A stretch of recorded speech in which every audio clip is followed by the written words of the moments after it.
Tuhan, malam hari ini kami bawa hati kami, Tuhan. Kami bawa kerinduan kami kepadamu. Kami sungguh rindu, Tuhan, bertemu muka dengan Engkau.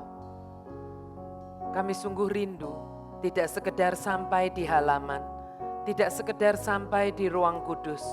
Kami sungguh ingin masuk sampai ke ruang Maha Kudus itu dan bertemu dengan Engkau. Biar kerinduan ini tidak hanya di tempat ini, tetapi kerinduan ini Tuhan, setiap kali kami mengatupkan mata kami, setiap kali kami mengatupkan tangan kami, dan bahkan setiap dari tarikan nafas kami, seperti itulah kerinduan kami Tuhan, untuk selalu bertemu dengan Engkau, muka dengan muka. Dan biar malam hari ini kami semakin rindu untuk mengenal Engkau. Ketika kami mengerti bahwa segalanya akan berakhir dan hanya ada kami dengan Engkau. Biar itu membuat kami sungguh-sungguh memberi Engkau tempat yang pertama dan terutama di dalam hidup kami. Dan tidak ada yang lain. Dan biar malam hari ini Engkau berdaulat di dalam hati dan pikiran kami. Engkau berdaulat di tempat ini. Dan tidak ada kedaulatan lain yang boleh ada di tempat ini. Tidak ada kuasa si jahat, tidak ada pengaruh-pengaruh dari si jahat, dan tidak ada roh-roh jahat yang berkeliaran di tempat ini.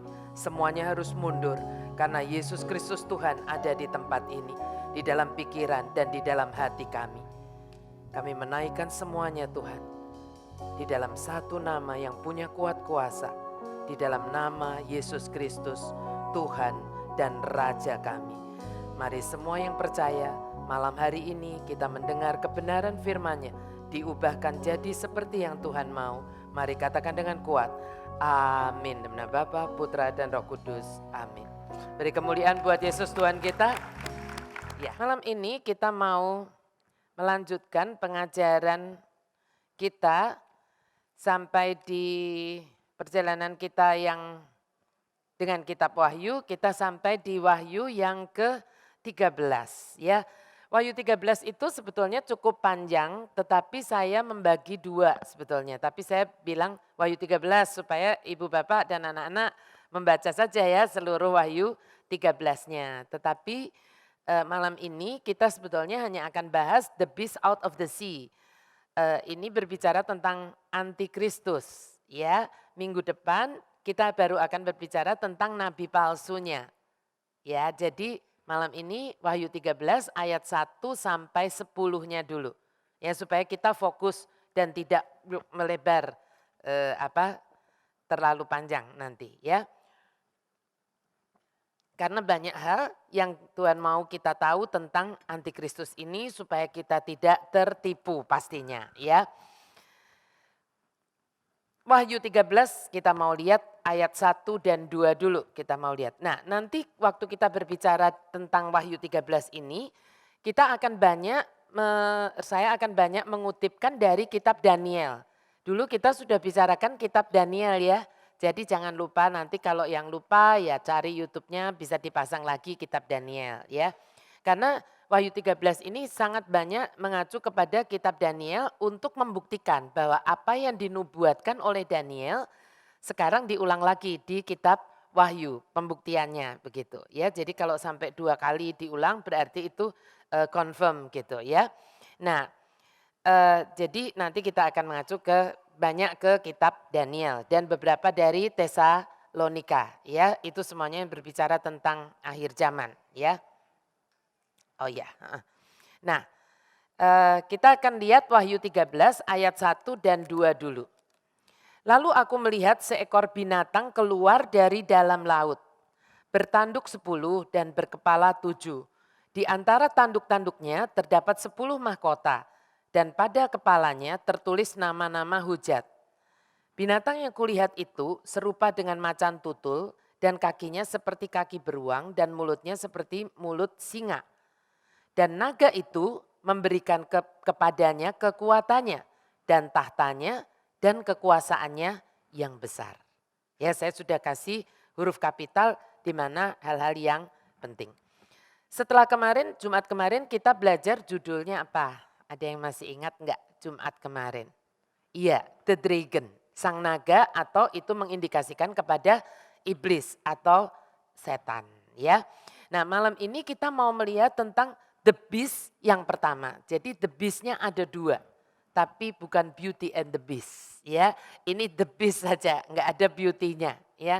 The beast yang pertama, karena next pasal 13 mulai ayatnya yang ke-11 kita akan mempelajari the beast yang kedua ya.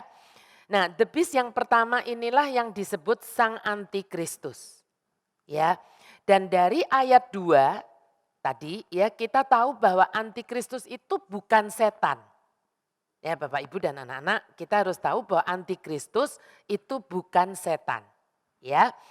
Nah, tapi dia mendapat, kalau gampangnya saya bilang begini, antikristus itu bukan setan, antikristus manusia. Tetapi manusia yang mendapat impartasi kekuatan, tahta dan kuasa dari sang naga. Sang naga itu siapa? The dragon itu siapa? Setan. Ya, jadi antikristus ini manusia yang mendapat impartasi kekuatan bukan dari Tuhan. Kemarin ibu-ibu yang nonton ballroom, kita tahu ya bahwa Tuhan itu mengimpartasikan kuasa kepada kita semua anak-anaknya. Ya, nah setan juga mengimpartasikan kekuasaannya, tahtanya, kekuatannya gitu ya kepada si antikristus ini. Nah tahta yang kekuatan, tahta, kuasa itu dari sang naga, dari setan, dari Lucifer itu sendiri. Ya, nah ada lebih dari 25 sebutan yang berbeda-beda yang diberikan kepada sang antikristus ini. Jadi enggak selalu disebut antichrist atau antikristus, enggak. Ya. Nah yang semuanya membantu memberikan kepada kita gambaran tentang orang yang paling jahat, manusia yang paling jahat yang pernah ada di muka bumi ini. Enggak ada tandingannya. Bu itu Bu yang mensodomi 159 orang di Inggris itu yang orang Indonesia. Oh enggak, itu belum apa-apanya. Ya, Hitler Bu belum apa-apanya. Ya, nah jadi sekali lagi saya mau tekankan antikristus itu manusia satu, bukan setan. Tapi dia manusia yang mendapat impartasi kekuatan, kekuasaan, tahta dari setan. Paham dulu ya Bapak Ibu dan anak-anak ya sampai di sini. Nah saya mau bacakan aja sebagian nama-nama atau alias dari sang antikristus. Supaya kalau pas Anda baca Alkitab ada nama itu Anda langsung ingat, oh ini berarti antikristus. Walaupun enggak telek-telek gitu, enggak nyata-nyata disebut antikris gitu ya. Dia disebut tanduk kecil. Itu ada di Daniel 7 ayat 8. Ya, nanti dibaca lagi sendiri, enggak diulang di sini. Lalu raja dengan muka yang garang. Ingat ya, waktu kita belajar Daniel 8, ada di ayat 23. Lalu dikatakan juga raja yang pandai menipu. Itu juga di Daniel 8 ayat 23. Jadi nanti kalau yang pengen tahu lebih bisa baca Daniel 7, Daniel 8, Daniel 9 gitu ya. Lalu raja yang akan datang. Ini di Daniel 9 ayat 26. Ini bukan bicara tentang Yesus ya. Lalu di Daniel 9 ayat 27 dikatakan raja yang membinasakan. Itu sebutannya. Lalu di Daniel 11 ayat 36 dikatakan raja yang berbuat sekehendak hati. Sekehendak hatinya maksudnya ya.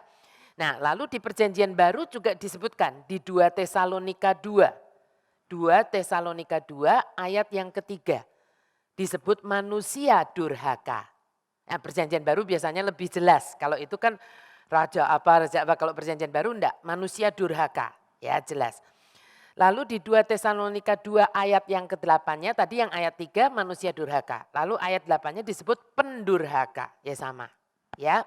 Nah, saya juga mau tampilkan bagan, saya mencoba membuat, minta tolong Pak Gana membuatkan bagan tentang Kristus dan antikristus. Ya dideretkan begitu, ini Kristus, antikristus ya. Untuk Anda dan saya lebih mengerti perbedaannya. Mungkin boleh tolong dikeluarkan bagannya yang pertama. Nah Anda bisa lihat di situ ya, dari bagan itu Kristus itu disebut anak Allah, ayatnya ada. Ya kalau mau foto juga boleh. Nah antikristus itu manusia yang harus binasa. Sama-sama wujudnya manusia. Yesus waktu di dunia ini kan wujudnya bukan roh, wujudnya manusia. Tetapi yang satu adalah anak Allah, yang satu adalah manusia yang harus binasa. Kristus itu yang kudus. Tadi kita tahu bahwa antikristus itu pendurhaka. Kristus itu turun dari surga. Antikristus itu muncul dari jurang maut. Kristus itu digerakkan oleh Roh Kudus, ya. Yang satunya antikristus digerakkan oleh setan. Ada ayat-ayatnya. Ini bukan maunya saya nulis begitu, bukan, ya. Kristus itu melakukan kehendak Bapaknya, ya. Ada sampai di ada firmannya sampai dijadikan lagu, makananku ialah melakukan kehendak Bapa, betul? Yesus berkata bahwa aku tuh kalau yang aku omongkan, yang aku lakukan bukan dari diriku sendiri. Semua tuh dari Bapa. Dia bilang begitu. Tetapi antikristus melakukan kehendaknya sendiri. Ya. Lalu Kristus itu menyucikan bait suci. Itu ada di Yohanes, nanti dibaca sendiri juga. Nah, antikristus sebaliknya. Nanti dia akan menajiskan bait suci. Itu gongnya nanti menajiskan bait suci. Ya. Kristus seseorang yang penuh kesengsaraan. Yesus itu disebutkan kan di Yesaya 53 itu yang sampai kita aja sampai nggak ngenalin wajahnya. Ya kan karena buruk rupanya. Karena menanggung kesalahan Anda semua dan saya. Ya. Nah tetapi yang di sini manusia durhaka. Gitu ya. Yang satu merendahkan dirinya. Itu Kristus merendahkan dirinya. Kebalikannya antikristus justru meninggikan dirinya. Dia sombong. Ya manusia yang sombong. Disebut anak domba, Kristus disebut anak domba, antikristus disebut sang binatang. Kristus terangkat ke surga, antikristus akan dilemparkan ke dalam lautan api. Ya, sebetulnya sangat jelas sebetulnya perbedaannya. Tapi kan buat yang paham. Kalau yang nggak paham, nanti kita tahu bahwa dia itu pendusta dan bapak segala dusta gitu. Ya kan? Nanti kita akan belajar supaya kita tidak tertipu ya oleh dustanya itu ya. Nah, sekarang kita setelah lihat bagan itu kita mau lebih dalam lagi. Walaupun Alkitab sudah mencoba memberikan gambaran kan ya seperti ini di deret-deret gambarannya banyak. Nanti juga kita tetap tidak bisa tahu secara persis gitu identitas penguasa dunia yang akan datang ini. Ya, jadi kalau ada novel-novel atau film-film dulu ada saya punya satu seri novel Left Behind. Ya dari seri pertama sampai yang terakhir yang hitam terus terakhirnya warnanya putih, The Glorious Appearing. Nah, itu pasti di situ sang antikristus itu dikasih nama. Ya kan? Kalau yang novel Left Behind itu memberikan namanya Karpatia gitu ya kan. Apakah betul nanti antikristus namanya pasti Karpatia? Ya enggak gitu ya kan. Itu kan namanya novel. Kalau ada yang buat film kan enggak mungkin namanya si Polan. Pasti dikasih nama gitu ya. Jadi tetapi pasti semuanya itu nama fiktif. Karena sampai dengan saat ini orangnya itu belum terekspos. Kalaupun sudah ada pribadinya itu belum terekspos. Ya. Namun pastinya dia punya nama nantinya. Ya, layaknya semua manusia kan punya nama. Dia pasti punya nama. Dan kemungkinan akan datang dari sebuah bangsa di Eropa. Ya, nanti kita lihat. Seperti yang dinubuatkan di Daniel 2 dan Daniel 7. Nanti kalau Anda lihat Daniel 2 dan Daniel 7, Anda pelajari lagi bisa. Nanti Anda semua dengarkan lagi. Ya, khotbah saya yang tentang patung manusia yang dimimpiin oleh Daniel. Saya sudah jelaskan jadi nggak ulangin lagi di sini. Oh Bu, tapi kan saya belum paham. Ya nanti dengerin aja. Ya, kan itu saya bawakan mulai dari Daniel 1, Daniel 2 terus nanti dengarkan mulai Daniel 7. Dengarkan kalau yang belum lupa gitu ya kan dengarkan lagi urut-urutannya kepala itu melambangkan bangsa apa terus turun sampai kakinya ada dua sebagian dari besi sebagian dari tanah liat ingat ya yang ikut. Nah itu kita harus sungguh-sungguh paham itu ya. Tapi saya nggak ulangin karena terlalu panjang. Malam ini kita mau lihat bagaimana sang antikristus ini akan mulai muncul. Ya kan pertama kali munculnya bagaimana. Lalu bagaimana dia berkuasa. Lalu apa yang akan dia lakuin nanti. Dan bagaimana dia bisa mencengkeram nanti seluruh dunia. Tapi juga akhirnya bagaimana akhir dari hidupnya dia. Ya. Nah, kita akan lihat, kita lari ke Daniel 8 dulu ya. Daniel 8 ayat 23 sampai 24. Dan pada akhir kerajaan mereka, apabila orang-orang fasik telah penuh kejahatannya, maka akan muncul seorang raja dengan muka yang garang. Tadi kan saya bilang ya, raja dengan muka yang garang dan yang pandai menipu. Kekuatannya akan menjadi hebat. Kalau ada kata akan menjadi hebat berarti tadinya tidak hebat, ya kan? Akan menjadi hebat tetapi tidak sekuat yang terdahulu dan ia akan mendatangkan kebinasaan yang mengerikan. Dan apa yang dilakukannya akan berhasil. Orang-orang berkuasa akan dibinasakannya, juga umat orang kudus. Firman ini menjelaskan pada kita bahwa semua akan mulai terjadi saat apa? Antikristus ini akan mulai muncul saat orang-orang fasik telah penuh kejahatannya. Tadi kan ditulis gitu, ya kan? Dan saya sudah berkali-kali jelaskan apa yang dimaksud Tuhan dengan orang fasik. Bedanya dengan orang kafir. Jadi saya enggak jelaskan lagi hari ini, ya. Dan hal ini semakin nyata dalam kuantitas maupun kualitas, ya, hari-hari ini, ya. Yang namanya orang fasik ini memang akan nanti lama-lama akan makin meningkat. Ya, akan makin meningkat dan puncaknya pastinya nanti adalah pada masa tribulasi. Ya, saya sedih sekali ada WhatsApp yang mengatakan, oh ada seorang hamba Tuhan di Surabaya seperti itu mencabuli anak yang harusnya dia bimbing, seperti itu kan puji Tuhan tertangkap oleh polisi. Anaknya setelah sekian tahun dari mulai umur 9 atau 10 baru terungkap ketika anak itu umur 26 tahun waktu mau dinikahkan orang tuanya memilih hamba Tuhan itu lagi. Dan di tengah-tengah IO dan sebagainya dia histeris gitu. Oh beritanya banyak lah itu. Di YouTube ada, di Google ada dan pokoknya semuanya ada foto-fotonya semuanya. Dan yang paling sedih ketika saya juga mendapatkan khotbah dari hamba Tuhan itu. Yang berkhotbah tentang kekudusan pernikahan, tentang menjaga kekudusan, bla bla bla semuanya. Tetapi justru dia yang melakukan ini. Dan menurut saya Tuhan tinggal menunggu sampai kejahatannya itu penuh. Dan akhirnya dia mendapatkan yang setimpal. Itu baru yang setimpal di dunia ini. Yang di dunia ini sebetulnya enggak ada apa-apanya dengan yang akan kita dapatkan di kekekalan nanti. Kalau kita tidak mau stop terhadap apapun yang sekarang masih kita lakukan, yang itu kita sangat tahu bahwa Tuhan tidak suka. Ya, nah kembali ke sini pada awal periode ini akan muncul seorang tokoh yang pada mulanya tidak terlalu kuat. Tidak terlalu mencolok. Ya, nanti ketika kejahatan itu makin meningkat, ketika orang fasik itu semakin banyak. Kalau orang kafir nggak usah diomong. Orang fasik ini ya yang iblis yang menyamar sebagai malaikat terang gitu istilahnya ya. Nah, Yohanes tadi mengatakan, kita lihat kembali ya di Wahyu 13 ayat 1. Lalu aku melihat seekor binatang keluar dari dalam laut. Ya kan tadi terus bertanda sebenarnya. Kata laut di sini dipakai secara simbolis sebetulnya di kitab Wahyu. Jadi bukan mengacu kepada kumpulan laut itu kan kumpulan air yang banyak, yang luas, bukan, ya. Melainkan kepada bangsa-bangsa di bumi yang sedang resah. Ya, laut itu menggambarkan bangsa-bangsa di bumi yang sedang resah dan lebih spesifiknya adalah bangsa-bangsa, bukan Yahudi. Ya. Nah, penafsiran ini diperjelas nanti kalau kita membahas Wahyu 17, tapi saya cuplikkan Wahyu 17 ayat 15-nya. Kita lihat ya. Lalu ia berkata kepadaku, semua air yang telah kau lihat di mana wanita pelacur itu duduk adalah bangsa-bangsa dan rakyat banyak dan kaum dan bahasa. Ya, jadi ini yang tadi saya bilang.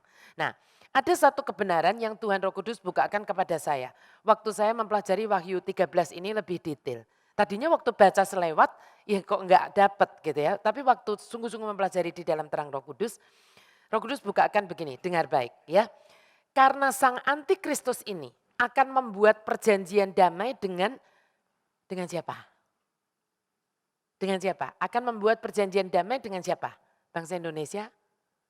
Bukan, dengan siapa? Israel kan, dengan bangsa Yahudi. Maka banyak orang, termasuk saya gitu ya, berasumsi bahwa dia adalah orang Yahudi. Saya juga tadinya berasumsi bahwa dia akan orang Yahudi. Seperti itu. Namun Roh Kudus membukakan beberapa kebenaran firman dan juga mengingatkan saya tentang beberapa peristiwa sejarah yang menunjukkan kepada saya bahwa asumsi saya itu dan mungkin banyak hamba Tuhan itu keliru. Yang berasumsi bahwa Antikris ini akan datang dari bangsa Yahudi. Kenapa saya bilang keliru? Mari saya akan perlihatkan ya. Saya ingin Anda semua memperhatikan. Yang pertama, Daniel itu menubuatkan bahwa raja atau sang antikristus itu bagaimana? Kita lihat Daniel 9 ayat 26. Ya, tolong Anda sungguh-sungguh perhatikan ya. Sesudah ke-62 kali 7 masa itu akan disingkirkan seorang yang telah diurapi padahal tidak ada salahnya apa-apa. Maka datanglah rakyat, perhatikan, seorang raja memusnahkan kota dan tempat kudus itu. Ya, ini Yerusalem yang dimaksud. Tetapi dan bait suci. Tetapi raja itu akan menemui ajalnya dalam air bah dan sampai pada akhir zaman akan ada peperangan dan pemusnahan seperti yang telah ditetapkan. Artinya begini, sang antikristus itu akan datang dari orang-orang yang akan menghancurkan Yerusalem dan menghancurkan bait sucinya. Betul ya, tempat kudus itu, bait Allah. Nah, itu sudah pernah terjadi belum? Sudah. Mereka adalah orang-orang Romawi di bawah Jenderal Titus kan? Ingat ya, di bawah Jenderal Titus waktu itu. Nah, perhatikan baik begini. Karena Daniel itu kan kitab profesi, kitab nubuatan. Jadi yang pernah terjadi pada waktu itu sebetulnya gambaran juga yang akan terjadi pada kapan nanti? Akhir zaman, betul. Ya, pada akhir zaman. Pada akhir zaman nanti, sang antikristus adalah juga akan datang dari bangsa adalah seorang raja Romawi. Ya.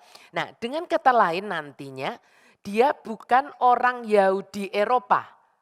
Bukan, tetapi orang Eropa. Beda ya. Karena bangsa Yahudi itu bukan kayak kita. Kalau Anda dan saya itu kan suka kalau ditanya gini, kamu bangsa apa? Kita bilangnya bangsa Indonesia, keturunan Chinese gitu. Kalau orang Yahudi enggak. Mau dia tinggal di Amerika, mau dia tinggal di Jepang, mau matanya sipit, tapi kalau dia ada keturunan Yahudi, ketika ditanya orang, dia enggak akan bilang begini, oh saya Japanese, tapi saya keturunan Jewish. Enggak. Dia akan bilang gini, I'm Jewish, tapi saya keturunan Jepang. Tapi dia akan bangga pertama kali dia akan bilang, aku Yahudi. Ya, nah jadi nantinya ini bukan orang Yahudi Eropa, bukan, tetapi orang Eropa. Kenapa? Karena pada zaman itu yang menduduki kota Yerusalem dan menghancurkan tempat kudusnya, ya menajiskan tempat kudusnya itu adalah bangsa Romawi di bawah Jenderal Titus. Dan itu Daniel sudah nubuatkan. Nah nubuatan Daniel itu seperti pedang bermata dua. Untuk saat yang sudah pernah terjadi di tahun 70 Masehi, tapi juga akan terjadi nanti di akhir zaman. Tapi ada asumsi, kenapa yang asumsi bahwa itu orang Yahudi itu salah. Yang kedua, Daniel juga melihat bahwa sang antikristus itu sebagai tanduk kecil yang muncul dari 10 tanduk, tadi kan bilang begitu kan, pada binatang yang keempat. Tadi ya, nanti Anda lihat dari Daniel 7 ayat 7 sampai 8, nanti lihat sendiri ya. Dan ayat 19 sampai 26. Daniel 7 ayat 7 sampai 8 dan Daniel 7 ayat 19 sampai 26. Nah kita belajar waktu itu, saya cuma mereview aja, mengingatkan. Kita belajar waktu itu bahwa binatang yang keempat merepresentasikan kekaisaran Romawi. Ya, yang menyusul setelah waktu itu kerajaan-kerajaan yang dari gambarnya itu, yang patungnya itu, ingat ya. Menyusul setelah Yunani, Medo Persia atau Media Persia, ingat ya. Lalu Babel. Ya, nah dalam penaklukan mereka terhadap bangsa Yahudi. Nanti coba dengarkan lagi ya Daniel. Kalau enggak pasti lupa. Yang ketiga gitu, dan yang ketiga ini Roh Kudus ingatkan pada saya seperti ini. Sang antikristus itu digambarkan sebagai penganiaya bangsa Yahudi, betul kan? Penganiaya bangsa Yahudi yang paling jahat dan paling fasik dalam sejarah. Secara umum, pakai logika sederhana saja, pastinya bukan bangsa Yahudi yang akan menganiaya bangsa Yahudi. Ya, atau dengan kata lain begini, bangsa Yahudi tidak akan menganiaya bangsanya sendiri. Bisa paham sampai di sini? Enggak mungkin bangsa Yahudi menganiaya dengan kejam bangsanya sendiri. Itu enggak mungkin. Ya, bangsa Yahudi itu bangsa yang sangat seperti ini, sangat solid. Mau yang sudah percaya Yesus, mau yang tidak, mereka adalah bangsa yang sangat solider dengan sesama bangsanya. Jadi enggak mungkin. Nah, waktu Roh Kudus bukakan kebenaran ini, mata rohani saya itu benar-benar terbuka dan seperti ada satu kebenaran baru tuh yang masuk ke dalam otak saya dan hati saya. Sebelum ini saya pikir begini, antikristus itu pasti orang Yahudi karena dia akan duduk di bait Allah. Nah, tapi setelah Roh Kudus bukakan kebenaran yang 3 tadi, saya bisa paham juga bahwa begini, nantinya antikristus itu bukan duduk di bait Allah, melainkan dia menduduki bait Allah dan menajiskannya. Beda loh, artinya secara apa? Paksa, betul? Dia akan menduduki bait Allah. Bukan dengan sukarela didudukkan di bait Allah itu oleh orang Yahudi. Dia nanti dari firman-firman yang Tuhan bukakan, saya seperti baru terbuka seperti ini. Saya cukup lama berpikir bahwa pasti dia bangsa Yahudi. Karena dia akan menjadi imam besarnya di situ dan sebagainya. Tetapi ternyata tidak. Dia masuk ke bait Allah itu seperti Antiochus Epiphanes. Ingat kan waktu itu prototipenya dari antikristus. Tidak ada yang memberi jalan untuk Antiochus Epiphanes duduk masuk ke bait Allah waktu itu. Tapi dia menerobos masuk dan menajiskannya. Bawa babi waktu itu. Babi itu buat orang Yahudi itu najis. Ya, saya pernah ceritakan waktu itu ya, waktu kita bahas kitab Daniel, jangan lupa. Nah, semoga Anda semua juga jadi paham lebih. Saya mohon maaf kalau mungkin ada yang pernah menerima pengajaran saya berkata bahwa pastinya antikristusnya itu Yahudi gitu. Ya, saya bilang juga kepada beberapa anak rohani saya percaya itu Yahudi. Tetapi setelah Tuhan bukakan kebenaran ini, saya seperti, oh iya benar, bukan Yahudi. Orang Yahudi nggak akan menganiaya bangsanya sendiri. Iya kan, dan tapi menduduki bait Allah. Menduduki bukan duduk di bait Allah. Memang dikatakan dia akan duduk tapi menajiskan bait Allah. Sehingga dia akan merebut bait Allah itu. Dan menajiskannya. Ya, nah sekarang kita lanjut. Saya berharap Anda semua bisa paham. Karena saya nggak bisa terlalu lama bahas satu hal ya. Kita lihat 2 Tesalonika 2. Ayat 3, 4 lalu kita akan melompat ke ayat 7 dan 8-nya. Ya, lihat. Janganlah kamu memberi dirimu disesatkan orang dengan cara yang bagaimanapun juga. Sebab sebelum hari itu haruslah datang dahulu murtad. Dan haruslah dinyatakan dahulu manusia durhaka yang harus binasa. Yaitu lawan yang mendikatkan diri di atas segala yang disebut atau yang disembah sebagai Allah. Bahkan ia duduk di bait Allah dan mau menyatakan diri sebagai Allah. Karena secara rahasia kedurhakaan telah mulai bekerja. Tetapi sekarang masih, itu ayat 7-nya ya. Karena secara rahasia kedurhakaan telah mulai bekerja tetapi sekarang masih ada yang menahan. Ya kita udah belajar ya. Kalau yang menahannya itu telah disingkirkannya, pada waktu itulah si pendurhaka baru akan menyatakan dirinya. Tetapi Tuhan Yesus akan membunuhnya dengan nafas mulutnya dan akan memusnahkannya kalau ia datang kembali. Istilah hari itu saya kasih huruf kapital ya. Ini mengacu kepada 7 tahun periode tribulasi. Saat antikristus akan dinyatakan. Nah, itu tidak mungkin terjadi hingga terjadinya dulu murtad. Kata Yunani untuk kata murtad itu adalah apostasia. Apostasia. Itu kata Yunani untuk murtad. Nah, saya mau jelaskan kenapa saya perlu jelaskan ini. Bu, kenapa mesti dijelasin kata Yunaninya? Karena begini, saya mau jelaskan begini. Kata apostasia, itu munculnya hanya satu kali lagi. Jadi dipakainya tuh di sini, ya, yang dikatakan murtad di 2 Tesalonika 2 yang ayat 3-4 ini. Lalu munculnya satu kali lagi dalam perjanjian baru, yaitu pada Kisah 21 ayat 21. Nanti lihat sendiri, catat dulu aja. Kisah 21 ayat 21. Di situ apostasia digunakan yang artinya adalah melepaskan hukum Musa. Ya, nah yang dilakukan bukan oleh 1, 2 atau 3 orang, bukan. Tetapi dilakukan oleh banyak orang yang tadinya percaya. Ya, tetapi tiba-tiba mereka karena satu dan lain hal akhirnya mereka itu banyak orang itu melepaskan hukum Musa. Nah, jadi murtad yang akan terjadi, nah kata apostasia ternyata dipakai juga di 2 Tesalonika tadi yang untuk menggambarkan murtad sebelum kedatangannya antikristus. Sebelum antikristus itu bisa muncul. Artinya ya, murtad yang akan terjadi, yang akan mendahului kedatangan antikristus itu, kalau saya boleh meminjam istilah yang sekarang sedang tren, murtad yang akan terjadi itu bukan 1-2 orang yang murtad, tapi murtad berjamaah. Kan sering sekarang ada kata-kata seperti itu kan ya, gitu. Jadi murtad berjamaah atau yang murtad itu penyimpangan iman yang secara besar-besaran. Bukan hanya satu, sekarang juga orang sudah ada 1-2 orang yang murtad seperti itu misalnya. Tapi ini akan murtad berjamaah. Akan tiba-tiba banyak orang, wah nggak percaya lagi seperti itu. Ya, nah dalam perbincangan di Bukit Zaitun, Yesus itu sudah meramalkan masa yang seperti itu akan datang. Nah kalau sudah Yesus yang ngomong, Anda dan saya agak kebangetan kalau tidak mempercayainya. Ya, lihat Matius 24 ayat 10 sampai 12 ini Tuhan kita yang ngomong. Ya, Tuhan kita ngomong apa? Dan banyak orang akan murtad.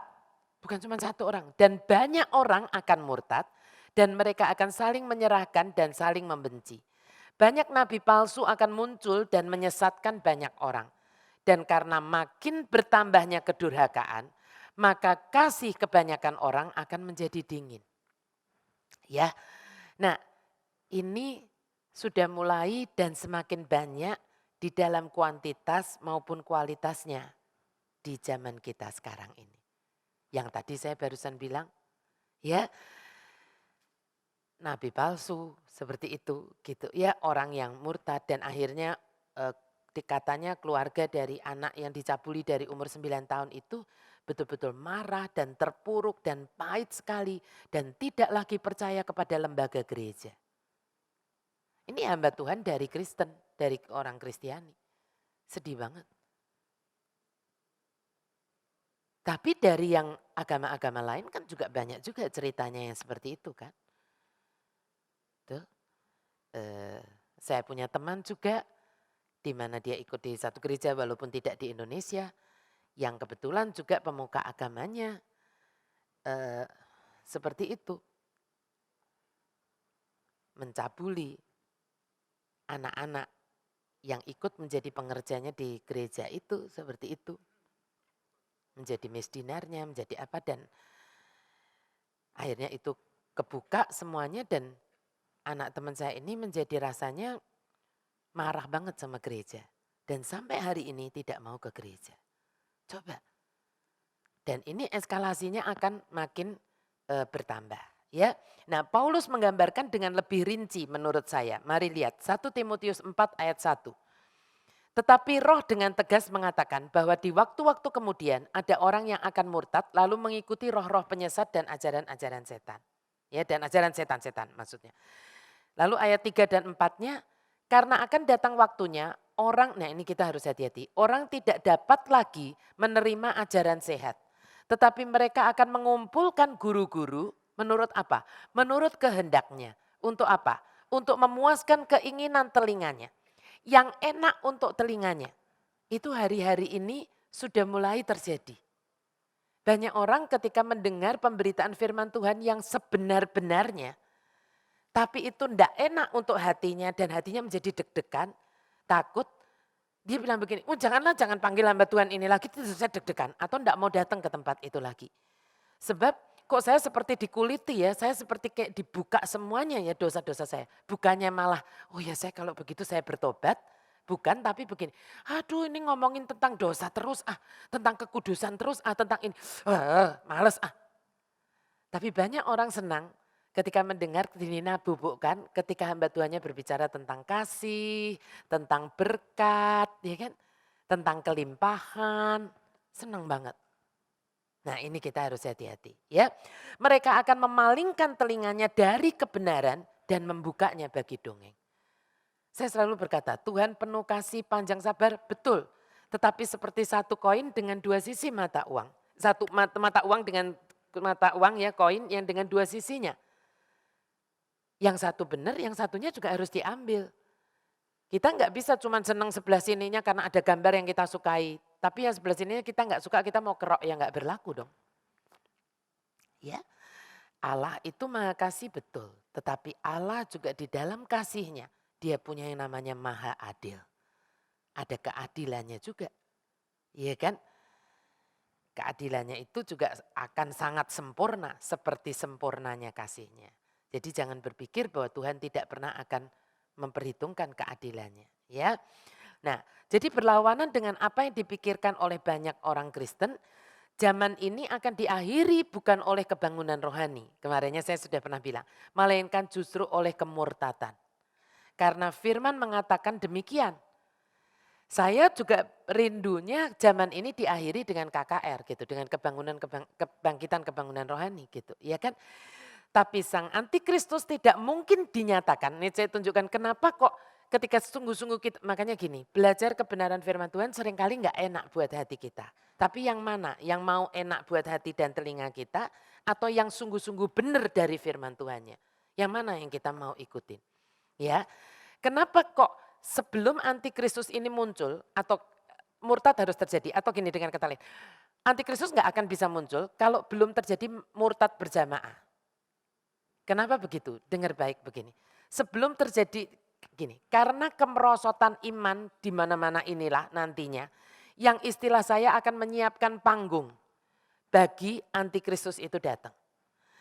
Atau dengan kata lain gini, andai kata, sebetulnya ini kan doa kita, doa Anda dan saya. Andai kata semakin banyak orang yang mau sungguh percaya dan mengenal Tuhan Yesus. Enggak hanya pokoknya saya beribadah setiap minggu saja datang ke gereja, saya sudah merasa aman. Saya sudah orang Kristiani yang baik. Andai kata banyak orang tidak begitu. Andai kata loh, tapi hanya bisa berkata andai kata. Iya kan? Andai kata banyak orang yang justru begini, saya enggak cukup rasanya, cuman sekedar saya beribadah ini. Mau saya enggak kenal sungguh-sungguh kok siapa Yesus saya. Saya pakai kalung salibnya, saya taruh salib di rumah saya, taruh di meja kerja. Iya kan, seperti itu pakai sebagai kalung dan sebagainya. Mungkin ada yang pakai kaos. Tapi sungguhkah kita kenal siapa Yesus kita? Apa yang dia maui? Apa yang dia minta? Nah, andai kata banyak orang yang mau menjadi gerejanya dan mempelainya yang bijaksana. Gitu ya kan. Saya percaya nggak mungkin antikristus dapat menyatakan dirinya. Karena enggak ada yang bisa ditipu. Loh betul enggak? Penipu itu kan selalu hukum itulah, hukum ekonomi itu loh. Iya kan? Ada permintaan, iya kan? Nah makanya ya dipenuhin gitu. Nah karena orang-orang banyak hatinya itu dingin, hatinya itu kosong, hatinya itu hopeless seperti itu. Tapi enggak mau sungguh-sungguh belajar. Apa yang Tuhan sebetulnya sediakan sih buat Anda dan saya. Seperti itu. Lalu mulai banyak di sana sini kerasukan, kesurupan, di pabriknya kesurupan, di kantornya kesurupan. Ini secara realnya. Nah butuh penyelesaian. Padahal penyelesaiannya sudah ada di Alkitab. Tapi Alkitabnya tidak mau dibaca. Tidak mau sungguh-sungguh belajar siapa sih Tuhan saya. Sepowerful apa sih Tuhan saya. Lalu cuma coba-coba karena nontonnya film horor. Ambil salib. Waktu di pabriknya ada kerasukan setan, ada kesurupan di kantornya atau mungkin mbaknya di rumah. Lalu si nyonya ini atau tuan ini ambil salib aja. Salibnya digini-ginikan gitu. Dan tiba-tiba si mbak yang kesurupan ini tambah ketawa-ketawa seperti itu, lari. Dan tiba-tiba masuk di sini, oh ternyata salib enggak punya kuasa. Terus tiba-tiba punya tetangga gitu, yang bisa masukkan jin dalam botol. Terus tetangga nawarkan diri, oh saya yang beresin rumah kamu deh. Padahal dari iman yang berbeda. Dan kita malah kamsya gitu, kita say thank you banget. Dan akhirnya lewat dari situ kita tetap datang ke gereja. Tapi sebenarnya udah nggak ada apa-apanya. Bisa paham kayak begini. Nah orang karena kalau ini satu dua orang, kalau ini banyak nanti semakin banyak orang yang seperti itu. Dan merasa dirinya aman karena sudah ke gereja. Akhirnya itulah yang menyediakan panggung untuk antikristus. Apa artinya menyediakan panggung? Waktu antikristus ngomong banyak yang percaya gitu loh. Betul enggak? Kalau kita semua mau pegang kebenaran firman Tuhan, kita sungguh-sungguh belajar kebenaran firman Tuhan, Kita langsung tahu lu nipu, kan begitu. Benar nggak? Lu nipu. Kenapa banyak orang sampai nangis-nangis? Karena membeli dengan harga tas branded asli, dapatnya KW. Sebab dia enggak sungguh-sungguh pernah pegang, enggak sungguh-sungguh pernah beli, atau enggak pernah sungguh-sungguh tahu masuk ke tokonya dari tas itu gitu istilahnya. Kalau yang pernah tahu, pernah pegang, pernah ini apalagi pernah punya, enggak bakal. Walaupun dibilang ini udah mirip, udah ori yang udah gak tahu deh tingkat top of the top yang seberapa.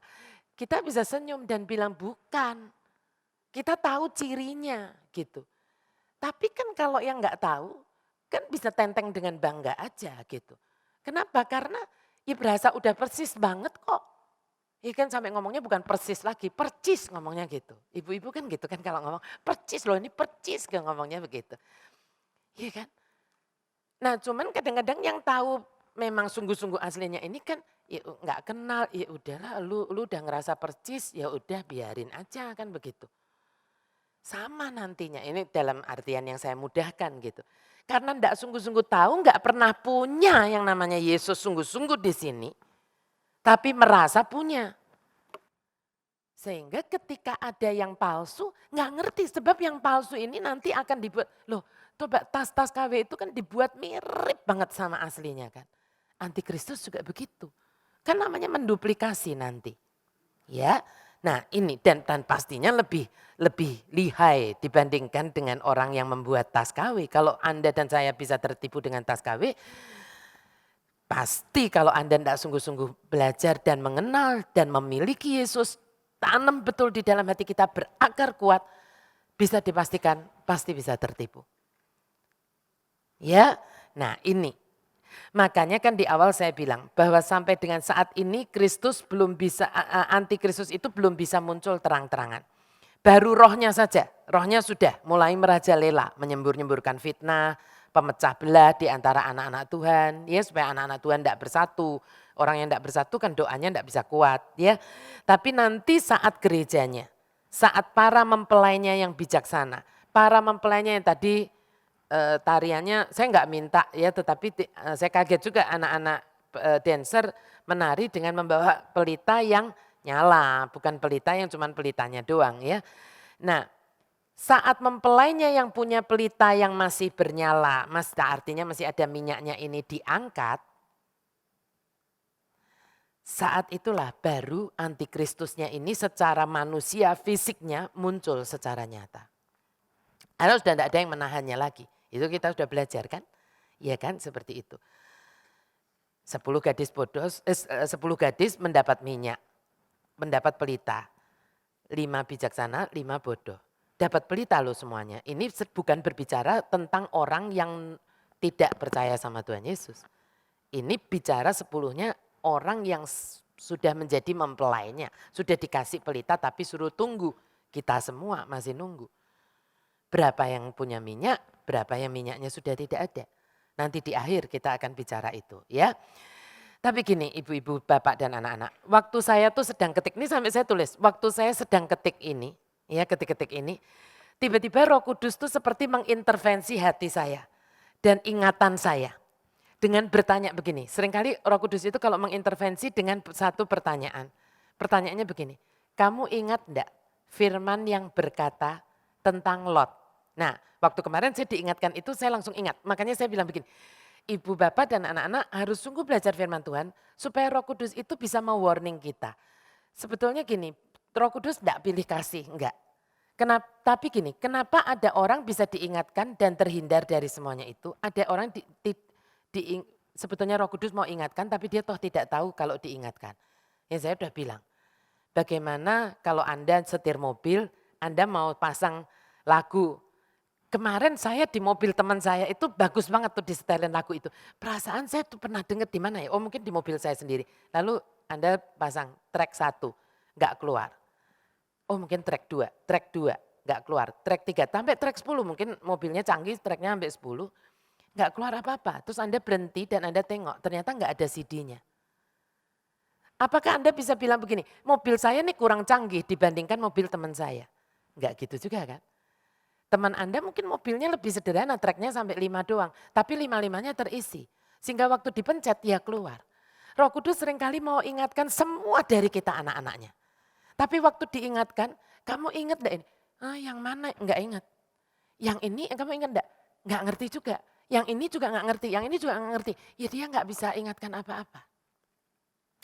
Saya kaget waktu Roh Kudus ingatkan ini. Mari kita lihat ya, saya tampilkan supaya Anda semua ikut membaca. 2 Petrus 2 ayat 7. 2 Petrus 2 ayat 7.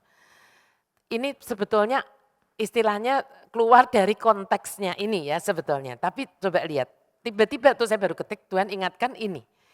Tentang Lot, dan saya ingat ini 2 Petrus 2 ayat 7. Tetapi ia menyelamatkan Lot, orang yang benar, yang terus-menerus menderita oleh cara hidup orang-orang yang tidak mengenal hukum dan yang hanya mengikuti hawa nafsu mereka saja. Anda semua dan saya pasti tahu ceritanya. Lot itu keponakan Abraham, hidup di mana? Tinggalnya di mana? Betul Bu, di Sodom dan Gomora. Betul? Nah dikatakan bahwa Lot itu orang benar, bagaimanapun dia keponakan Abraham. Walaupun raja licik-licik, kalau dibandingkan Abraham ya baikkan Abraham gitu ya. Tapi dia tetap orang benar. Tapi Lot ini merasa menderita. Ingat waktu 2 malaikat datang aja, orang-orang Sodom dan Gomora tuh ketok pintunya. Itu 2 orangnya kan malaikat ini dalam bentuk fisiknya manusia tuh laki-laki. Orang Sodom makanya dari kata kota Sodom itu lahirlah kata sodomi. Itu orang-orangnya bilang seperti ini kalau dalam bahasa aslinya. Keluarin tuh 2 tamu elu gua mau pakai gitu istilahnya. Kasarnya ya seperti itu. Ya seperti itu. Nah Lot ini kerasa kayak didera-dera gitu di sininya rasanya. Ya kalau Anda tuh benar hidup di lingkungan yang enggak benar. Setiap kali Anda mau hidup benar Anda dibully. Anda dibully gampangnya gitulah. Kita udah ngerasain sendirilah. Ya, anak-anak yang mau hidup benar, yang mau nggak mau lihat ini itu yang nggak benar. Biasanya teman-temannya kalau sekitarnya juga kurang oke, anak ini akan dibully. Orang dibully itu nggak enak, gitu gampangnya. Ya, nah saya waktu diingatkan Tuhan ini, saya bilang begini, ingat Tuhan, saya ingat. Dan tiba-tiba Roh Kudus itu memberi pengertian saya seperti ini, Bapak, Ibu, dan anak-anak. Tuhan melihat, Tuhan itu melihat penderitaan Lot. Penderitaan ini terjadi karena orang-orang yang hidupnya enggak benar yang ada di sekitarnya Lot. Yang mengikuti hawa nafsu mereka saja. Dan tiba-tiba Tuhan mengangkat Lot. Betul? Lot tangannya dipegang sama malaikat dan tahu-tahu Lot sudah sampai di satu tempat. Tidak di Sodom dan Gomora lagi. Betul? Betul? Dan Bapak, Ibu, dan anak-anak. Detik saya diingatkan ini. Saya sampai tulis di sini. Detik ini air mata saya jatuh. Jadi waktu saya ngetik ini air mata saya jatuh. Dan hati saya bergetar. Karena Roh Kudus bilang kepada saya seperti ini. Waktu Roh Kudus ingatkan tentang Lot. Waktu di sininya Lot sudah memuncak banget rasanya. Seperti itu gitu ya kan. Kok lingkungan saya seperti ini. Sekitar saya semuanya seperti ini. Dan tiba-tiba malaikat datang dan Lot diangkat. Dan air mata saya jatuh waktu Tuhan bilang begini. Tuhan tahu kok, nak, kesedihan hatimu. Dan hati banyak anak-anakku yang mau hidup seturut firmanku. Sabar nak, Bapakmu di surga tidak akan membiarkanmu. Saya nangis Bu, Pak, anak-anak. Saya nangis. Saya nggak bisa menjelaskan lebih jauh. Semoga Anda semua bisa menangkap yang Roh Kudus sampaikan kepada saya. Kenapa hati saya bergetar? Karena saya seringkali sangat sedih. Apalagi kalau itu berkaitan dengan orang fasik, bukan berkaitan dengan orang kafir. Kalau orang kafir, orang yang tidak kenal Tuhan Yesus, mungkin saya nggak sesedih ini hati saya. Tapi hati saya seringkali sedih banget gitu. Kalau melihat justru teman-teman saya yang sama-sama pakai kalung salib, sama-sama pergi ke gereja, sama-sama bilang I love you Lord Jesus. Nah itu mendera hati saya sejujurnya. Ya. Tapi ketika Tuhan bilang seperti ini hati saya sungguh takut dan bergetar. Ya, waktu dia omongkan tentang Lot, hati saya bergetar. Semoga Anda bisa menangkapnya. Ya, kita akan lanjutkan. Ingat saja, diawali dengan kemurtatan yang masif. Lalu rapture terjadi. dan muncullah antikristus. Ingat-ingatnya gampang. Ya, diawali kemurtatan yang itu masif, lalu rapture terjadi dan antikristus akan muncul. Ya, sekarang kita akan lihat seperti apa kepribadian antikristus ini supaya kita sungguh mengerti dan tidak ditipu. Wahyu 13 ayat 5a. Dan kepada binatang itu diberikan mulut yang penuh kesombongan dan hujat. Kita tahu dari Daniel, sang antikristus ini kelak akan mengucapkan perkataan katanya menentang yang maha tinggi. Itu ada di Daniel 7 ayat 25 dan Daniel 11 ayat 36. Ya, mengucapkan perkataan yang menentang yang maha tinggi. Kata menentang di sini akan dilakukan secara dengan cara apa bukan ya gitu istilahnya mengucapkan itu artinya berorasi. Ya, menentangnya yang maha tinggi itu dengan orasinya dia. Dengan berorasi mengolok-olok Tuhan Allah Israel. Mungkin gambarannya seperti Goliat waktu mengolok-olok pasukannya Israel. Ya kan Goliat kan sesumbar sampai 40 hari seperti itu. Ya, nah seperti itu. Wahyu 13 ayat 2 mengatakan mulutnya seperti mulut singa tadi. Ya kan dikatakan yang tadi di ayat 2 dikatakan mulutnya seperti mulut singa. Apa artinya ini? Artinya suara sang antikristus nanti akan membuat banyak orang tuh takjub dan kagum. Ini makanya kita harus hati-hati. Karena dia akan menjadi orator ulung. Banyak orang terkesima. Kenapa singa, Bu? Katanya singa itu si raja hutan. Kalau dia mengaum, binatang lain diem. Iya kan? Katanya bau kencingnya singa aja udah membuat binatang-binatang yang lain tuh nggak berani mendekat. Ya, seperti itu. Istilahnya singa tuh nggak perlu kartu nama itu. Kalau yang lain perlu kartu nama, singa nggak usah. Aumannya aja udah tahu gitu istilahnya ya. Nah, menurut kitab Daniel, sang antikristus ini juga akan mengesankan secara jasmani. Mari kita lihat ya supaya kita ingat. Daniel 7 ayat 20, lihat. Dan tentang ke-10 tanduk yang ada pada kepalanya dan tentang tanduk yang lain, yakni tanduk yang mempunyai mata dan yang mempunyai mulut yang menyombong, yang tumbuh sehingga patahlah 3 tanduk, dan yang lebih besar rupanya dari tanduk-tanduk yang lain. Saya jadi ingat Saul, Raja Saul itu dikatakan dari pundak ke atas katanya lebih tinggi dari orang-orang sebangsanya. Saul itu. Ya, artinya kalau masuk ke ruangan orang itu semua akan noleh. Kalau orang yang kebanyakan tingginya rata-rata orang tidak akan noleh. Ya kan? Tapi begitu ada orang yang gitu semua orang akan menoleh. Secara jasmani antikristus itu akan demikian. Dan antikristus juga pastinya orang yang cerdas secara intelektual. Seperti yang di Daniel 8 dikatakan dia itu pandai menipu. Kalau enggak pinter enggak bisa nipu. Ya pasti dia cerdas. Nah ketika masa tribulasi dimulai banyak orang yang akan hopeless. Orang-orang ini akan muncul ya maka antikristus ini akan muncul di tengah-tengah orang yang hopeless, yang putus asa, yang lautan itu tadi ya. Dan seperti domba-domba yang putus asa mengelilingi yang mereka pikir ini gembala tetapi ini adalah serigala sebetulnya. Ya. Nah sekarang kita akan lihat dan akan menaati semua yang diperintahkannya pastinya. Kalau orang sudah kagum itu kan biasanya terpesona. Ya, apapun akan diikuti. Karena dia orator ulung. Pinter pidato gitu istilahnya. Ya. Nah rancangannya kita akan lihat rancangannya. Daniel 8 ayat 25a. Dan oleh karena akalnya penipuannya dilakukannya akan berhasil. Ya, kita lihat juga Daniel 11 ayat 21. Menggantikan dia akan muncul seorang yang hina, yang tidak memperoleh martabat raja. Ini cerita yang tentang itu ya, tentang patungnya itu ya. Tetapi dengan tak disangka-sangka, ia akan datang merebut kedudukan raja dengan perbuatan-perbuatan licin. Daniel diberi Tuhan gambaran tentang pemimpin dunia yang kejam ini, sang antikristus ini dalam mimpinya yang terkenal. Mimpinya seperti apa? Kita lihat Daniel 7 ayat 8. Sementara aku memperhatikan tanduk-tanduk itu, tampak tumbuh di antaranya suatu tanduk lain yang kecil. Sehingga 3 dari tanduk-tanduk yang dahulu itu tercabut. Dan pada tanduk itu tampak ada mata seperti mata manusia dan mulut yang menyombong. Tercabut ini secara hurufiah berarti terhalau. Oleh kelicikan untuk digantikan dengan yang lebih cerdik. yang lebih tricky. Ini bicara tentang raja ini, raja ini, raja ini, nanti ulangin lagi kitab Danielnya ya. Selanjutnya di Daniel 7 ayat 24 dikatakan seperti ini. Ke-10 tanduk itu ialah ke-10 raja yang muncul dari kerajaan itu. Tapi itu bukan antikristusnya. Sesudah mereka akan muncul seorang raja, dia berbeda dengan raja-raja yang dahulu dan akan merendahkan 3 raja. Tanduk kecil yang Daniel lihat yang tumbuh itu nantinya adalah tanduk ke-11, kan 10. Tanduk ke-11, seorang pemimpin yang dikatakan menundukkan 3 dari 10 raja. Satu persatu.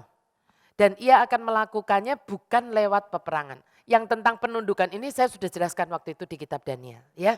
Nah, dan ia akan melakukannya bukan lewat peperangan, melainkan lewat manipulasi politik yang cerdik. Lalu ia akan mengklaim kekuasaan mereka bagi dirinya. Karena semuanya dikalahkan dengan secara politis. Dengan kata lain, sang antikristus akan memulai kariernya sebagai mungkin salah satu dari banyak pemimpin politik yang tidak terkenal permulaannya. Biasa aja gitu. Ya, tidak terlalu menarik perhatian pada mulanya. Tetapi secara bertahap dia akan merebut kekuasaan dan akan menjadi semakin besar.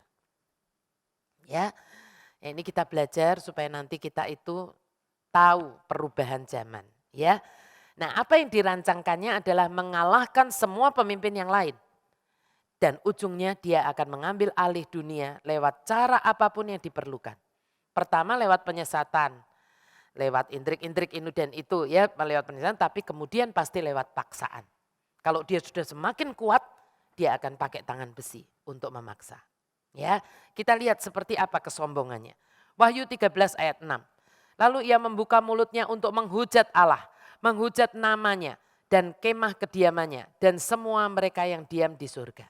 Antikristus ini bahkan akan memandang Allah-Allah dalam huruf kecil ya, atau dewa-dewa dari semua agama itu dia akan istilahnya enggak anggap gitu istilahnya ya. Dan ini sudah dinubuatkan di Daniel 11 sebetulnya. Waktu itu kita sudah belajar ayat 36 sampai 38 kita lihat. Raja itu akan berbuat sekehendak hati, ia akan meninggikan dan membesarkan dirinya terhadap setiap Allah. Ya, juga terhadap Allah yang mengatasi segala Allah. Ia akan mengucapkan kata-kata yang tidak senonoh sama sekali. Dan ia akan beruntung sampai akhir murka itu. Sebab apa yang telah ditetapkan akan terjadi. Juga para Allah nenek moyangnya tidak akan diindahkannya. Baik pujaan orang-orang perempuan maupun Allah manapun juga tidak akan diindahkannya. Sebab terhadap semuanya itu ia akan membesarkan diri. Tetapi sebagai ganti semuanya itu ia akan menghormati dewa benteng-benteng. Nanti saya jelaskan. Dewa yang tidak dikenal oleh nenek moyangnya akan dihormatinya dengan membawa emas dan perak dan permata dan barang-barang yang berharga. Apa yang dimaksud dengan dewa benteng-benteng? Dewa benteng-benteng di sini mengacu pada kesombongannya akan kekerasan atau keperkasaan dari militernya nanti. Ya, sang antikristus tidak akan mengakui agama apapun. Bukan masalah cuma agama Kristen, bukan. Tidak akan mengakui agama apapun selain penyembahan terhadap dirinya sendiri dan terhadap setan. Yang jadi tuannya dia. Dia akan mengubah hukum moral maupun hukum alam semesta. Itu sudah dinubuatkan di Daniel 7 juga, nanti cari. Ia akan menciptakan standar moral sendiri. Akan menjalankan, meniadakan hari-hari perayaan agama semua enggak boleh. Sang antikristus ini akan melucuti apa saja yang berhubungan dengan struktur, dengan sejarah. Dia akan merubah stabilitas agama. Dalam memulai agamanya sendiri dia akan berupaya meniadakan Allah. Karena ujungnya dia akan menobatkan dirinya sendiri sebagai Allah. Dan ngerinya Bapak Ibu dan anak-anak, Anda dan saya sama-sama tidak bisa tutup mata. Bahwa hari-hari ini banyak anak-anak muda, banyak orang-orang muda yang berkata, aku tidak bisa lagi percaya sama Tuhan. Aku lebih percaya kepada otakku. Aku lebih percaya kepada semua yang make sense, yang masuk akal.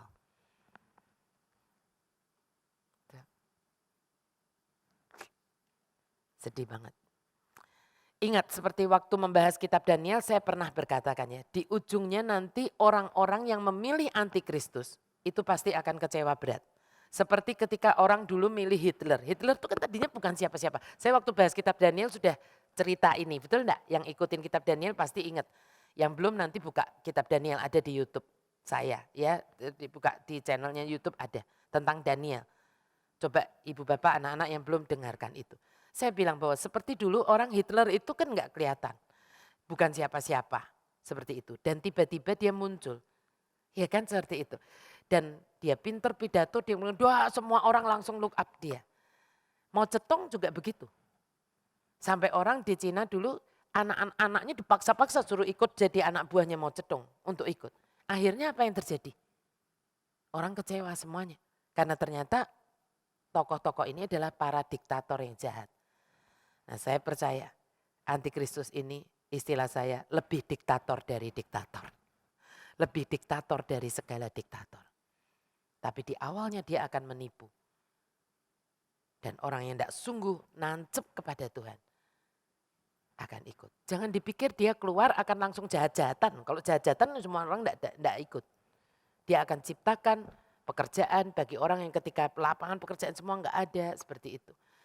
Dia akan ciptakan banyak anak-anak muda passionate di bidang apa, dia akan buka itu semuanya. Hanya anak-anak muda yang nancep dengan kebenaran firman Tuhan akan tahu dan akan berasa dan Roh Kudus bisa terang jelaskan di sini. Tapi yang tidak, gak bisa. Akan terus digiring. Tanpa sadar, istilahnya sudah masuk di dalam, istilahnya sudah jadi pegawainya, sudah harus begini, sudah tanda tangan itu dan sebagainya, udah dicengkerem, udah gak bisa lagi. Pertamanya pasti dengan salary, dengan gaji, dengan yang semua-semuanya, dengan kedudukan yang oke dan sebagainya. Dan tiba-tiba sudah masuk di dalam corporate-nya itu semuanya. Udah gak bisa lagi lari. Bapak-bapak, ibu-ibu juga demikian. Ya, mari kita sekarang lihat perjanjian damainya. Daniel 9 ayat 27 yang A kita lihat. Raja itu akan membuat perjanjian itu menjadi berat bagi banyak orang selama 1 kali 7 masa. 1 kali 7 masa di sini pastinya mengacu kepada apa?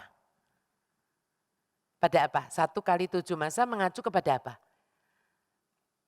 Pada apa? Ibu, bapak, dan anak-anak. 7 tahun. 7 tahun masa apa? Tribulasi. Iya kan 7 tahun masa tribulasi. Sang antikristus akan membuat perjanjian damai selama 7 tahun dengan Israel. Pastinya ini perjanjian damainya di awal. Begitu rapture terjadi, akan terjadi perjanjian damai. Atau perjanjian damai dan tiba-tiba rapture terjadi. Menurut saya seperti itu. Di awal periode tribulasi. Karena 7 tahun.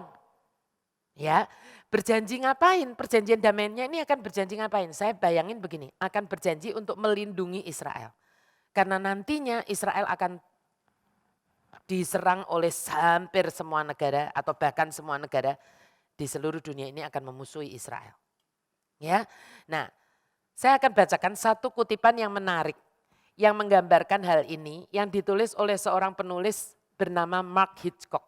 Ya, dalam bukunya The End, A Complete Overview of Bible Prophecy and the End of Days. Tapi ini langsung terjemahannya bahasa Indonesianya saja ya karena supaya Anda semuanya jelas ya. Sang antikristus akan menjadi, ini gambarannya gitu, supaya kita tuh punya gambaran kayak apa gitu. Nah orang ini orang yang mendalami Alkitab dan dia itu mencoba menggambarkan secara realnya nanti antikristus itu macam mana. Supaya kita itu menjadi lebih paham gitu, saya akan bacakan. Sang antikristus akan menjadi pemersatu sekaligus diplomat ulung. Ia akan meraih kekuasaan dengan memakai kerahasiaan diplomasi. Pijakannya nanti adalah perdamaian dan kemakmuran. Saya omongan karena banyak orang seneng kalau khotbahnya hanya tentang kemakmuran, tentang kelimpahan, seneng banget. Nah dia akan pakai itu. Muncul dengan setangkai zaitun di tangan, ia akan menyatukan kekuatan-kekuatan yang bertentangan dengan mudah. Karena ada kekuatan setan di baliknya. Impian-impian perserikatan bangsa-bangsa akan direalisasikannya dalam kebijakan-kebijakan politiknya. Bahkan untuk sementara waktu ia akan memecahkan situasi politik Timur Tengah yang sampai hari ini nggak bisa terpecahkan. Yang bisa jadi memberinya pujian dan penghargaan seperti hadiah Nobel atau dinobatkan sebagai tokoh tahun ini oleh majalah Times misalnya. Ini orang itu nulis begitu. Ia akan membawakan perdamaiannya sedemikian rupa ke Timur Tengah sampai-sampai area Bukit Bait Suci di Yerusalem akan dikembalikan ke kedaulatan Yahudi. Sampai hari ini belum bisa. Itu masih di wilayahnya Palestina. Ya kan? Itu ada di Daniel 9 ayat 27. Jelas-jelas ia akan dijunjung sebagai pembawa damai terbesar yang pernah disaksikan dunia. Saya percaya pemuka-pemuka agama yang tidak sungguh-sungguh mau membaca kebenaran firman Tuhan dan hanya menjalankan liturgi saja, pasti akan terkecoh. Karena dia akan umumkan masalah perdamaian, damai, kita harus saling sharing and caring, kita damai dan semua bilang yes, ini orangnya, this is the man. Saya sedih banget. Dan kalau menurut saya, Israel akan menurunkan kesiagaannya dalam bidang militer. Israel itu sekarang harus hati-hati. Israel punya nuklir, Israel punya semua. Militernya itu orang nggak bisa main-main dengan Israel. Tetapi ketika ada perjanjian damai ini, Israel udah merasa aman. Israel kenapa sangat canggih punya semuanya itu karena Israel tuh nggak merasa aman. Banyak negara itu tidak punya hubungan diplomatik dengan Israel.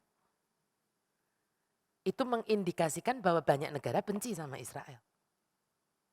Nah, sehingga dia itu kalau hari ini dia siap siaga semuanya gitu.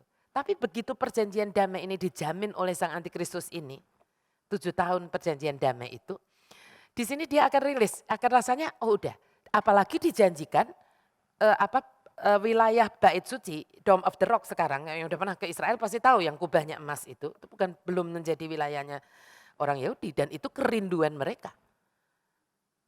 Mereka ingin bangun bait ketiganya di situ. Nah kalau itu dijanjiin dengan berkata bahwa udah deh tenang, pokoknya nggak ada yang berani usik. Nanti seneng banget kan, karena itu kan sudah kerinduan mereka dari lama banget. Dan apa yang terjadi? Mereka akan seperti orang yang udah nggak siap. Oh ya udah nih alihkan dana ini tadinya yang dialirkan, difokuskan semua ke kemiliteran itu Israel. Tapi akan dialihkan kemana? Pendanaan untuk apa? Ada yang bisa tebak enggak? Yes betul ibu-ibu. Ini banyak ibu-ibu yang sudah ikut komsel saya pasti tahu. Pendanaan untuk bait suci. Dan memang itu triknya dari ini. Karena merasa sudah aman. Namun setengah jalan nanti dari 7 tahun ini, setengah jalan dari yang disepakati itu, sang antikristus akan melanggar perjanjiannya itu. Dan justru berbalik melawan Israel yang secara militer sudah tidak siap. Udah tidak siap. Sekarang kita lihat penganiayaan macam apa yang antikristus akan lakukan. Ya, kita lihat Wahyu 13 ayat 7. Dan ia diperkenankan untuk berperang melawan orang-orang kudus dan untuk mengalahkan mereka. Memang ini sudah dinubuatkan. Tidak bisa, tidak pasti terjadi. Dan kepadanya diberikan kuasa atas setiap suku dan umat dan bahasa dan bangsa. Ketika perjanjian damai Israel dilanggar, bumi akan menjadi seperti neraka menurut saya. Dan dunia akan memasuki paruh kedua dari masa tribulasi. Yang disebut di Alkitab sebagai masa sengsara besar atau masa siksaan besar. Daniel pernah menggambarkan masa siksaan besar itu seperti apa, kita lihat. Daniel 7 ayat 21 lalu melompat ke ayat 25. Ya, lihat. Dan aku melihat tanduk itu berperang melawan orang-orang kudus dan mengalahkan mereka. Ia akan menganiaya orang-orang kudus milik yang maha tinggi. Ini pasti orang-orang kudus dalam artian orang-orang percaya selama masa tribulasi. Ya, bukan yang rapture. Daniel 8 ayat 24. Coba lihat. Ia akan mendatangkan kebinasaan yang mengerikan dan apa yang dilakukannya akan berhasil. Ini sudah dinubuatkan. Kita doa-doa semoga tidak berhasil, semoga tidak bisa karena sudah dinubuatkan, pasti akan berhasil. Orang-orang berkuasa akan dibinasakannya juga umat orang kudus. Dan sekali lagi saya bilang, itu tadi nabi-nabi yang ngomong. Tapi kalau sampai sudah Yesus yang ngomong, kebangetan kalau kita enggak percaya. Yesus ngomong enggak? Ngomong. Matius 24 ayat 21-22. Sebab pada masa itu akan terjadi siksaan yang dahsyat, seperti yang belum pernah terjadi sejak awal dunia sampai sekarang. Dan yang tidak akan terjadi lagi. Dan sekiranya waktunya tidak dipersingkat. Maka dari segala yang hidup tidak akan ada yang selamat. Karena antikristus pasti akan membumi hanguskan semuanya. Akan tetapi oleh karena orang-orang pilihan waktu itu akan dipersingkat. Orang-orang percaya di masa tribulasi, Tuhan tetap tidak tega. Ya. Nah pertanyaannya seberapa singkat? Kan dipersingkat, seberapa singkat? Yohanes memberitahu kita di dalam Wahyu 13 ini di ayat 5-nya, kita lihat. Dan kepada binatang itu diberikan mulut yang penuh kesombongan dan hujat, kepadanya diberikan juga kuasa untuk melakukannya 42 bulan lamanya. 42 bulan itu berapa tahun, Bu? Yes, 3,5 tahun. Ya, jadi kalau orang tanya seberapa singkat kok Tuhan bilang kalau waktunya tidak dipersingkat, 3,5 tahun. 3,5 tahun itu cepat atau lama? Kalau enggak ada apa-apa, kalau kita makan kue tiaw, makan capcay cepat. Ya, cepet banget 3,5 tahun itu. Cucu saya perasaan kemarinnya baru lahir, sekarang umurnya 4. Udah lebih dari 3,5 tahun. Tapi Tuhan pasti tahu. 3,5 tahun ini sampai disebut masa siksaan yang besar. Itu pasti tidak main-main. Nah, Anda masih ingat Antiochus Epiphanes yang tadi saya sebut? Waktu itu saya berkata dia adalah prototipenya Antikristus. Ya, nah orang ini adalah orang pertama dalam sejarah ya yang pernah menganiaya sebuah bangsa secara eksklusif karena iman mereka. Loh Bu, Hitler kan setelahnya. Orang pertama yang menganiaya sebuah bangsa semata-mata karena iman mereka itu Antiochus Epiphanes. Ini prototipenya siapa? Antikristus. Dan kalau Anda baca sejarah, Anda pasti tahu Antiochus Epiphanes ini pernah suatu kali begini. Wah, saya waktu baca itu kayak saya merinding juga gini. Suatu kali Antiochus Epiphanes ini menemukan bisa nangkep orang, kan dia benci sama orang Yahudi. Dia bisa ketemu orang Yahudi yang lagi merayakan Sabat di gua. Kan orang Yahudinya ini sembunyi supaya enggak ketangkep sama Antiochus Epiphanes, tapi ketangkep. Ketahuan di gua ini nih ada orang Yahudi lagi merayakan Sabat. Nah, kalau Anda sudah pernah, ada yang sudah pernah ikut merayakan Sabat di Israel? Belum pernah, saya pernah ikut merayakan Sabat di Israel. Betul-betul datang di acara mereka gitu, acara Sabatnya mereka gitu ya. Lalu mereka ngasih salamnya itu bukan shalom. Kalau hari biasa kan shalom, shalom, shalom. Kalau itu Sabat shalom gitu. Itu hari Jumat begini sundown itu sudah Sabat shalom. Nah, orang Yahudi itu taat sekali melaksanakan Sabat. Nah, Antiochus Epiphanes ini ngejer kan di mana orang Yahudi. Sekali waktu tuh ini tercatat di dalam sejarah ketemu ada orang Yahudi, sekelompok orang Yahudi baru ngelayain Sabat di dalam gua.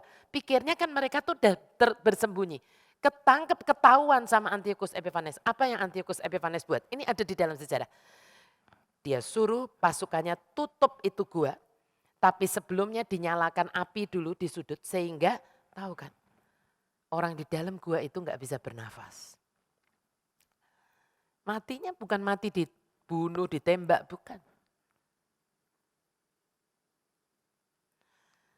Saya percaya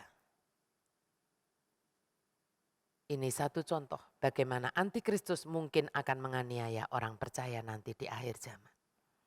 Bahkan saya yakin akan lebih sadis lagi. Kecuali hanya yang 144.000. Jangan lupa, yang 144.000 itu Yahudi semua. Tapi 144.000-nya ini saksinya.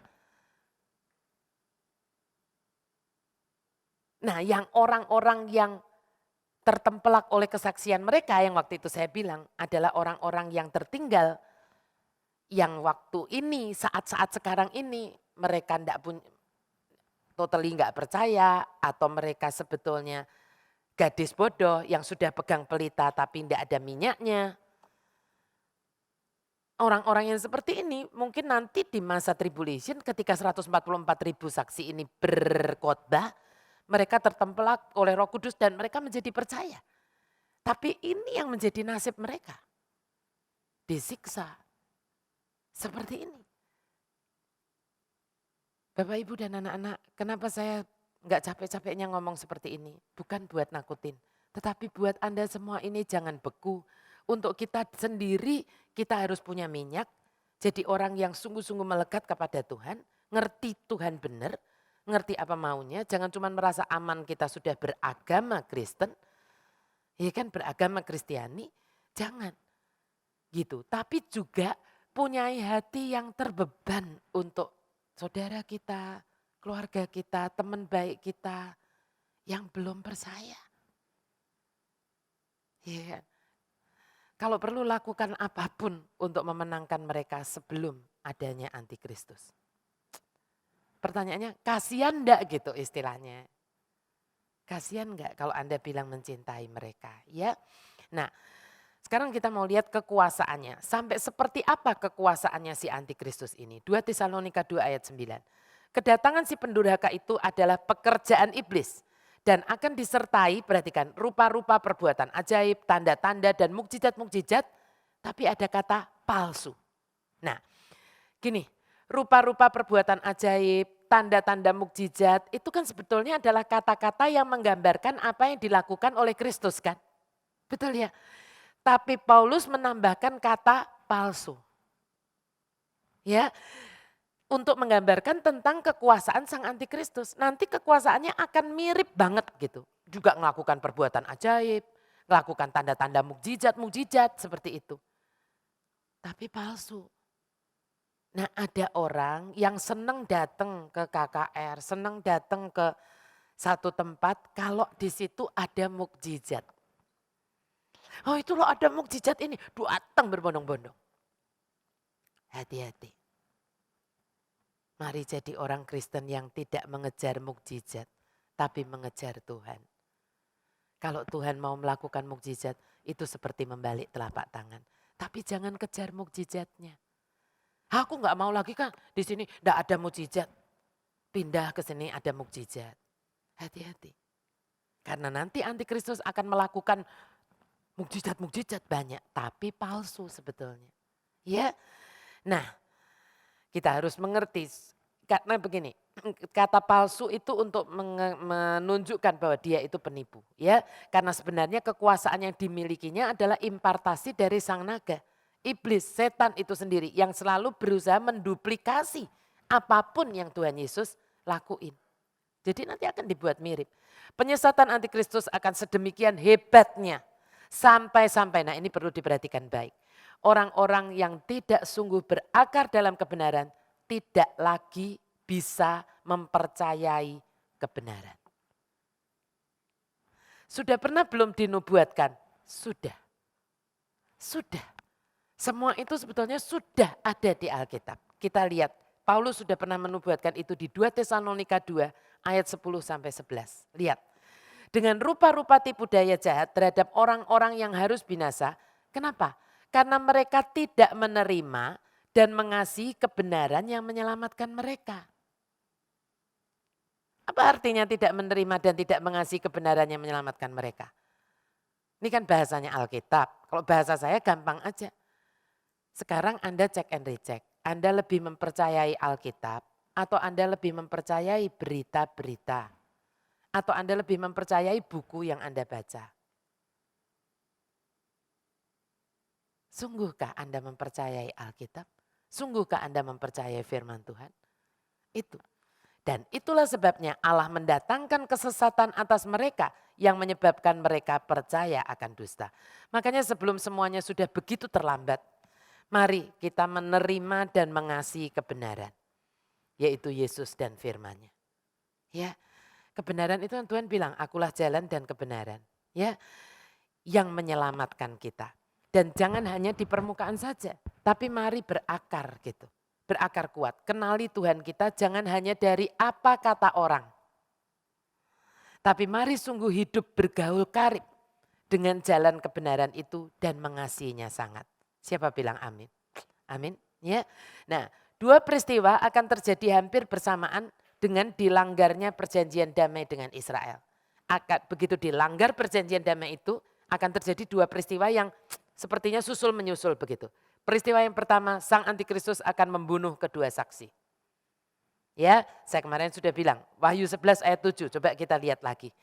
Dan apabila mereka telah menyelesaikan kesaksian mereka, maka binatang yang muncul dari jurang maut akan memerangi mereka dan mengalahkan serta membunuh mereka.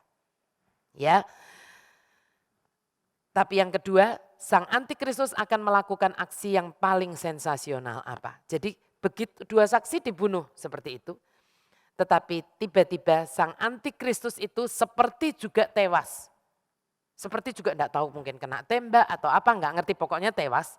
Ya, dan seluruh dunia nanti akan dibuat tercengang. Kenapa? Karena dia bangkit. Siapa kira-kira yang bangkitkan dia? Ya bapaknya itu setan. Coba lihat Wahyu 13 ayat 3. Maka tampaklah kepadaku satu dari kepala-kepalanya, kan kepalanya 10. Seperti kena luka yang membahayakan hidupnya. Tetapi luka yang membahayakan hidupnya itu sembuh, lalu seluruh dunia heran lalu mengikut binatang itu. Ya.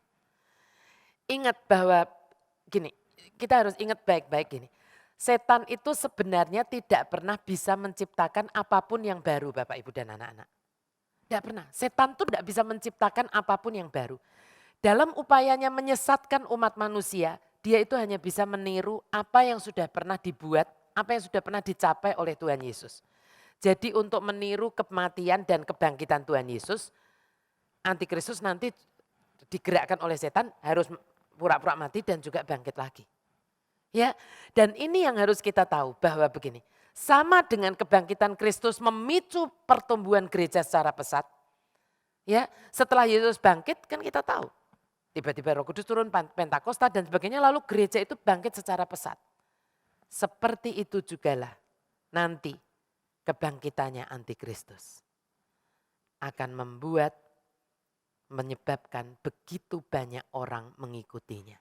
Kecuali orang-orang yang sebelum itu terjadi sudah mengambil iman percaya kepada Tuhan Yesus walaupun di masa tribulation. Orang-orang yang belum istilahnya yang belum terangkut oleh pemberitaan 144.000 saksi dan oleh 2 saksi pasti akan menyembah binatang ini. Setan adalah penyesat besar dan pembinasa besar. Ia tidak berkuasa memberikan hidup, ia hanya bisa meniru Allah, tetapi ia tidak pernah akan bisa menyamai Allah. Siapa bilang amin? Beri kemuliaan buat Yesus Tuhan kita. Ya. Dan ini yang paling menjijikkan istilah saya yang akan dilakukan oleh antikristus nantinya. Kita lihat Wahyu 13 ayat yang keempat. Dan mereka menyembah naga itu karena ia memberikan kekuasaan kepada binatang itu. Jadi menyembah setan karena setan memberikan kekuasaan kepada antikristus. Dan mereka menyembah binatang itu sambil berkata, siapakah yang sama seperti binatang ini dan siapakah yang dapat berperang melawan dia? Saya jengkel banget membaca ini. Kenapa Bu kok jengkel? Ini kan perkataan untuk Tuhan Yesus sebetulnya. Betul enggak? Allah mana seperti Allahku. Betul enggak? Betul. Lalu ada kata-kata kalau Allah di pihak kita, siapa lawan kita? Betul. Cuman kopas aja, copy paste aja. Ini sebetulnya kata-kata buat Yesus. Jadi setan ini benar-benar setannya nih ya kan behind the scene dari antikristus ini setan. Sebetulnya ini semua otaknya tuh setan. Tapi antikristus ini adalah manusia yang pastinya tidak sungguh percaya kepada Tuhan Yesus. Dia jahat, hatinya licik dan sebagainya dipakai. Dia haus kekuasaan dipakai, tubuhnya ini dipakai oleh setan. Ya, nah setan ini sebenarnya benar-benar memakai antikristus ini untuk ngapain? Coba ada yang bisa nebak enggak? Sudah diterangkan semua ini bisa nebak enggak sebetulnya? Saya waktu belajar ini tiba-tiba saya bilang gini, benar banget ini. Anda bisa tebak enggak?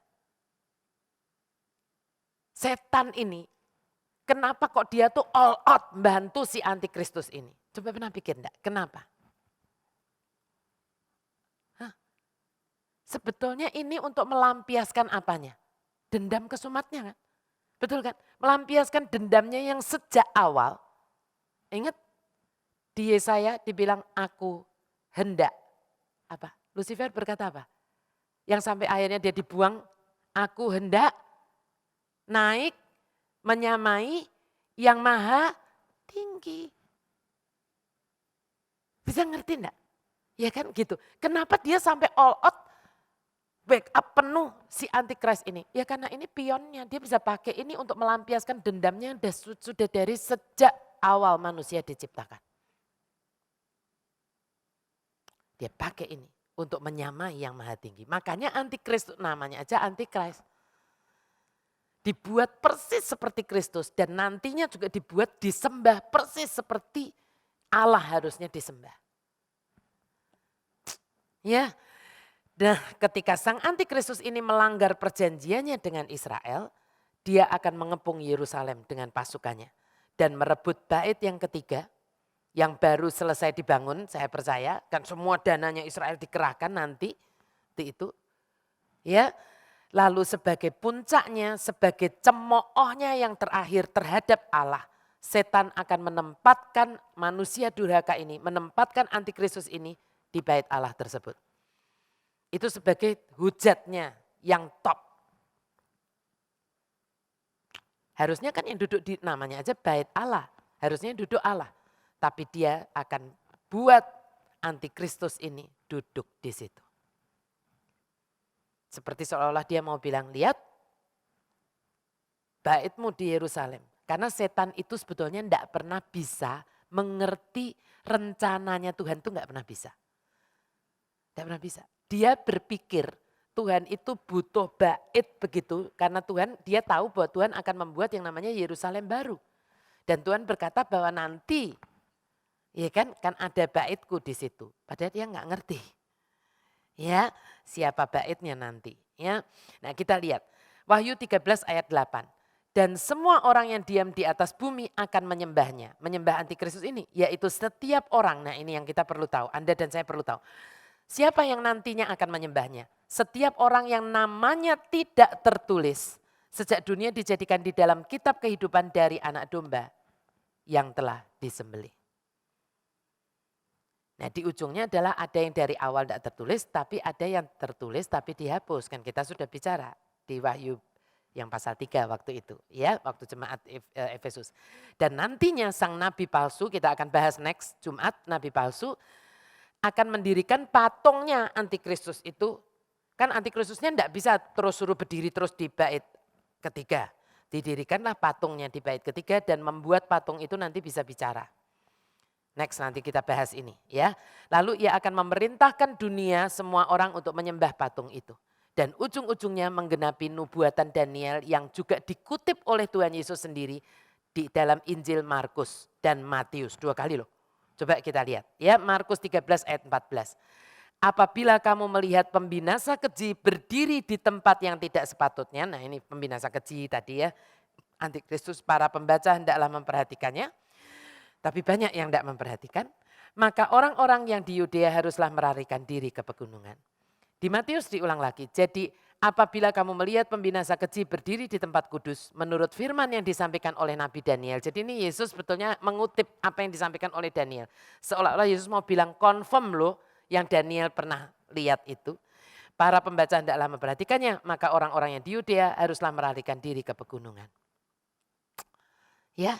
Sekarang kita akan lihat penghukuman terhadap antikristus. Pasti ini yang kita tunggu-tunggu ya. Daniel 8 ayat 25. Juga ia akan bangkit melawan raja segala raja. Terlalu berani ini.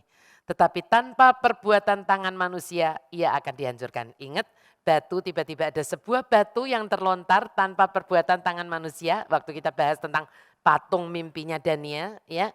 Nanti dengerin lagi. Istilah saya begini, penghukuman macam apa yang pantas didapatkan oleh si pembinasa keji ini? Daniel memberikan jawabannya.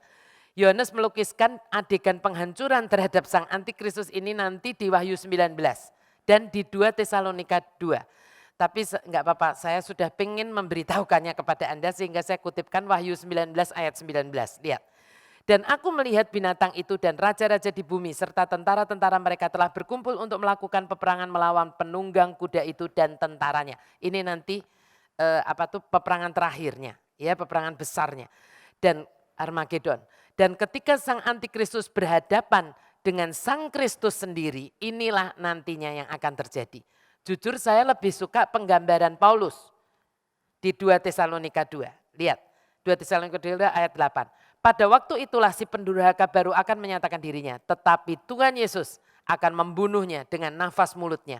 Dan akan memusnahkannya kalau dia datang kembali. Siapa bilang amin? Beri kemuliaan buat Yesus Tuhan kita. Ya, makanya saya bilang belajar kitab Wahyu enggak usah takut. Karena ujungnya pasti dia kalah. Ya, nah ketika sang antikristus berani menantang kedatangan Tuhan Yesus yang kedua kalinya. Ya, ini udah sok banget gitu ya. Setelah masa sengsara besar nanti lewat, di ujungnya Yesus akan datang, ya kan, dengan segala kemuliaannya dia akan muncul naik kuda putih, Tapi bukan kuda putih yang seperti yang kemarin, yang di awal ya. Yang itu penyesat, ini kuda putih yang sebenarnya. Setelah masa-masa besar, habislah, tamatlah riwayatnya. Alkitab sudah sering menggambarkan bagaimana kesudahan hidup dari tokoh jahat ini. Tokoh terjahat di dunia ini. Gini, kalau Anda baca Alkitab, seringkali banyak kan tokoh-tokoh jahat di Alkitab. Nah, biasanya kesudahan hidup dari tokoh-tokoh jahat di Alkitab itu digambarkan begini. Matinya dimakan cacing gitu ya kan. Dilahap dengan api. Lalu ada juga yang kena penyakit yang menjijikkan. Ada juga yang digantung. Ada juga yang ditelan bumi, Korah tuh ya kan ditelan bumi gitu. Tetapi hanya satu. Sang manusia durhaka ini, antikristus ini, yang secara dramatis akan dimusnahkan oleh penampakan Tuhan Yesus sendiri. Oleh glorious appearing dari Tuhan Yesus. Yang lain enggak? Ya kan karena dia namanya antikristus yang akan membinasakan adalah kemunculannya Tuhan Yesus sendiri. Novelnya aja saya baca udah sampai jam 3 pagi saya kelarin waktu itu baca novelnya The Glorious Appearing. Saya benar-benar selesaiin sampai jam 3 pagi waktu itu novelnya ya. Datangnya Tuhan Yesus kembali dengan menjejakkan kakinya nanti di muka bumi akan secara resmi. Nah perhatikan ini, perhatikan. Ini kita harus sungguh-sungguh tahu. Kedatangan Tuhan Yesus kembali menjejakkan kakinya di muka bumi ini kan disambut dengan peperangan Harmagedon. Ingat ya bagan yang saya buat tuh mulai urut gitu ya kan. Nah waktu itu saya keluarkan waktu kita pertama kali bahas kitab Wahyu. Kedatangan kemunculan Tuhan Yesus glorious appearing itu akan secara resmi istilah saya mengakhiri kariernya sang antikristus. Kariernya loh ya. Tetapi belum kesudahannya. Kariernya diakhiri tapi kesudahannya belum. Ketika dikatakan bahwa ia akan dibinasakan, itu bukanlah berarti ia dimusnahkan Bapak Ibu dan anak-anak. Melainkan bahwa ia dikalahkan dan dibuat tidak berdaya. Dia dan mitra jahatnya yang nanti hari Jumat depan kita akan bahas mitranya si antikristus ini yaitu nabi palsu Jumat depan ya. Akan ditangkap dan akan menjadi dua manusia pertama yang akan dilemparkan ke dalam lautan api untuk selama-lamanya. Akan menjadi dua manusia pertama. Loh Bu, orang-orang jahat yang kemarin-kemarinnya dari zaman perjanjian lama, perjanjian baru, yang jahat-jahat itu emang belum dilemparkan ke lautan api? Belum. Mereka masih menunggu di Hades. Makanya baca kitab Wahyu supaya tahu. Orang-orang yang sudah percaya kepada Tuhan Yesus, yang mengasihi Tuhan sangat, yang sudah meninggal, kemarinnya kemana? Kita kan seringkali kan berkata begini, oh ya semoga arwahnya mendapat tempat yang layak di sisi Allah Bapa di surga. Karena kita tidak baca Alkitab, jadi ngomongnya gitu. Coba lihat, Yesus waktu penyamun yang di sebelahnya berkata begini, yang satu ngolok-ngolok, yang satu bilang, Yesus ingatlah aku kalau engkau sampai di Firdaus. Betul? Yesus jawabnya apa? Hari ini juga kamu bersama aku kemana? Ke Firdaus.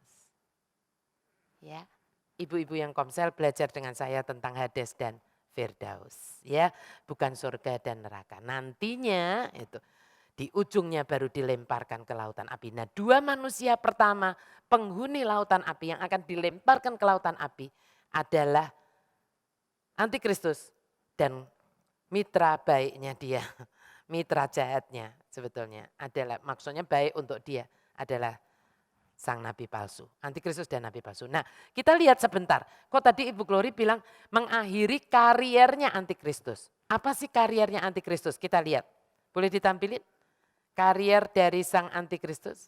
Periode tribulasi itu ada siksaan yang dahsyat 3,5 tahun pertama, lalu siksaan yang sengsara banget 3,5 tahunnya berikutnya ya. Yang periode yang pertama kali ya dia akan muncul pada hari-hari terakhir ya. Lalu lahir tidak terlihat. Nah, seperti itu karena enggak ada orang yang notice.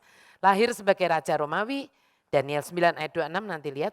Ditahan oleh Roh Kudus, menghujat Allah, ini semua kariernya dia menundukkan 3 raja, merebut kerajaan dengan intrik, dengan manipulasi politik, digerakkan oleh setan, ya berusaha mengubah waktu dan hukum, membuat perjanjian 7 tahun, perjanjian damai dengan Israel. Lalu di ujung dari 3,5 tahun, itu ditandai dengan dia membunuh kedua saksi. Saya sudah jelaskan waktu kemarinnya, ya. Di Wahyu 11, waktu kita belajar Wahyu 11 saya sudah jelaskan. Nah, ketika itu terjadi, masuklah kariernya kepada periode yang keduanya, siksaannya dahsyat di 3,5 tahun yang kedua. Dia terluka fatal, tapi secara ajaib dia akan sembuh. Dia akan mengucapkan kata-kata hujat selama 42 bulan, which is 3,5 tahun. Menganiaya orang-orang kudus, diberikan otoritas atas dunia, tambah melambung kan. Anda lihat kan ya kayak gini, tambah gede gitu. Disembah oleh seluruh bumi, tambah lagi. Menggerakkan sang nabi palsu nanti karena untuk menundukkan agama-agama di dunia ini dia harus butuh nabi. Seperti itu ya. Menggerakkan sang nabi palsu, lalu berperang melawan Kristus, ini udah kebangetan banget. Lalu dikalahkan oleh Kristus dan akhirnya yang kita belum bicarakan masih lama, dilemparkan hidup-hidup ke dalam lautan api. Lalu di Wahyu 20 nanti kalau kita sampai di situ dia akan disiksa selama-lamanya. Ya, ini saya kasih tahu dulu supaya Anda tidak deg-degan nanti gimana apa jangan-jangan antikristusnya bisa menang, enggak bakal gitu ya. Nah, 1000 tahun setelah mereka dibakar dalam lautan api, pada akhir kerajaan 1000 tahun, sang binatang dan nabi palsu ini akan tetap hidup dan disiksa. Jadi gini, api neraka itu tidak akan membuat orang mati loh Bapak Ibu dan anak-anak. Api neraka itu enggak akan membuat orang mati. Kalau mati sudah enggak ada rasa. Iya kan? Tetapi itu sudah diberikan gambaran. Di situ adalah yang pernah diberikan gambaran yang Lazarus dengan Bapak Abraham, ya, Lazarus dan orang kaya seperti itu. Nah, baca lagi nanti ceritanya, ya. Jadi di neraka itu neraka tidak akan membuat orang mati. Ini kita harus sungguh tahu. Dan di akhir kerajaan 1000 tahun mereka akan mendapat teman. Siapa itu?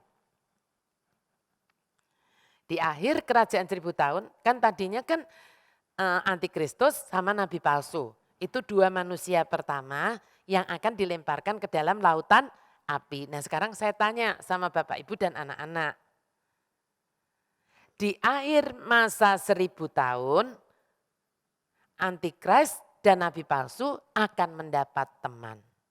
Siapa kira-kira temannya ini? Hah? Siapa temannya ini? Masa enggak bisa jawab sih? Siapa temannya? Ada yang tahu? Hah?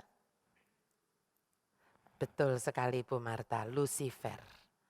Ya, nanti kita akan belajar di pasal 20. Tapi begini, menutup ini yang paling penting untuk kita sekarang. Ya, sementara kita melihat tanda-tanda akhir zaman ini semakin meningkat, baik dari segi kuantitas, baik dari segi kualitasnya, kita harus paham bahwa sebenarnya Bapak Ibu dan anak-anak, dunia ini sedang dipersiapkan untuk kedatangan si manusia kecil. Ya, saya sedih tanpa sebut nama tokoh yang terkenal yang suka mewawancarai banyak orang, memberikan panggung kepada lesbian. Ya, dan bawahnya kalau lihat komen-komen di bawahnya semuanya memuji dengan berkata bahwa wah keren yang membuat acara ini gitu. Ada di YouTube. Dikatakan bahwa enggak menghakimi. Lesbian kan juga manusia yang perlu kita hargai karena dia punya kelainan aja. Punya kecenderungan yang berbeda. Bagaimana LGBT betul-betul diberi panggung. Saya bersyukur kita hidup di negara yang bukan negara Kristen secara agama negaranya. Tetapi di Indonesia pemuka-pemuka agama dari agama apapun belum dipaksa untuk harus mau mengawinkan pasangannya sejenis. Tapi hari ini ada negara-negara dan yang pertama kali melegalkan itu Eropa, betul? Saya sudah pernah cerita di tempat ini. Bagaimana pasangannya sejenis, orang yang tidak mau mengawinkan, bahkan tidak mau membuat kue tartnya aja. Karena dia orang percaya, orang Kristen tidak mau membuatkan kue tartnya dari pasangan homo. Dituntut di pengadilan. Untung hakimnya memenangkan pembuat rotinya ini. Saya percaya hakimnya juga orang percaya. Tapi ini semua pada waktu zamannya saya kecil, Anda kecil, zaman anak-anak muda ini belum lahir, nggak ada seperti itu. Nggak ada negara yang mau mengawinkan orang kok disuruh di depan dan altar yang menyedihkan itu kan pelecehan benar-benar kepada altarnya Tuhan. Masa kumis berciuman sama kumis gitu istilahnya. Ya kan, tapi hari ini gitu, itu dilegalkan. Dan sudah ada negara-negara yang menghukum hamba Tuhan yang tidak mau mengawinkannya seperti itu. Gereja yang tidak mau mengawinkan seperti itu. Dan ada enggak yang sudah tunduk? Banyak.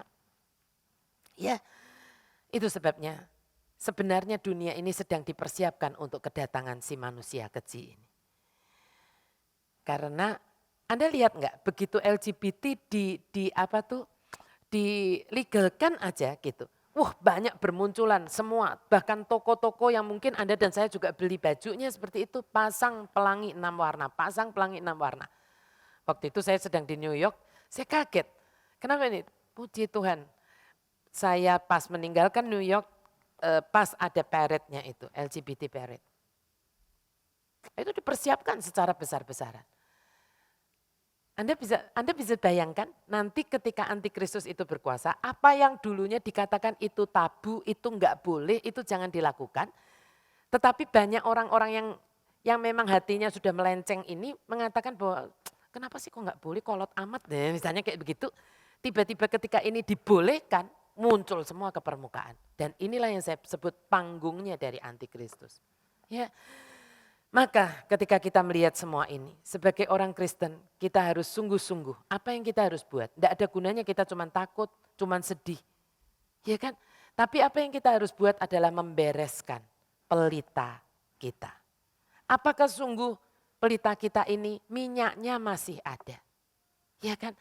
Atau tinggal sedikit. Atau bahkan ternyata udah kering gak ada minyaknya. Ya, agar kita bisa memastikan bahwa kita akan termasuk mereka yang ketika mempelai ini datang. Sebelum karier mengerikan dari pembinasa keji ini dimulai, kita sudah boleh ikut ada di perkawinan, perjamuan kawin anak domba. Siapa bilang amin? Beri kemuliaan buat Yesus Tuhan kita. Mari bangkit berdiri ini. Pernah enggak kita bertanya begini, gimana caranya kita bisa mengecek gitu, tahu, kan kita semua tahu, bilang bahwa kita harus menjaga supaya pelita kita masih ada minyaknya. Pernah enggak Anda semua bertanya begini, gimana caranya Anda dan saya tahu kalau pelita kita ini masih punya minyak? Gimana caranya?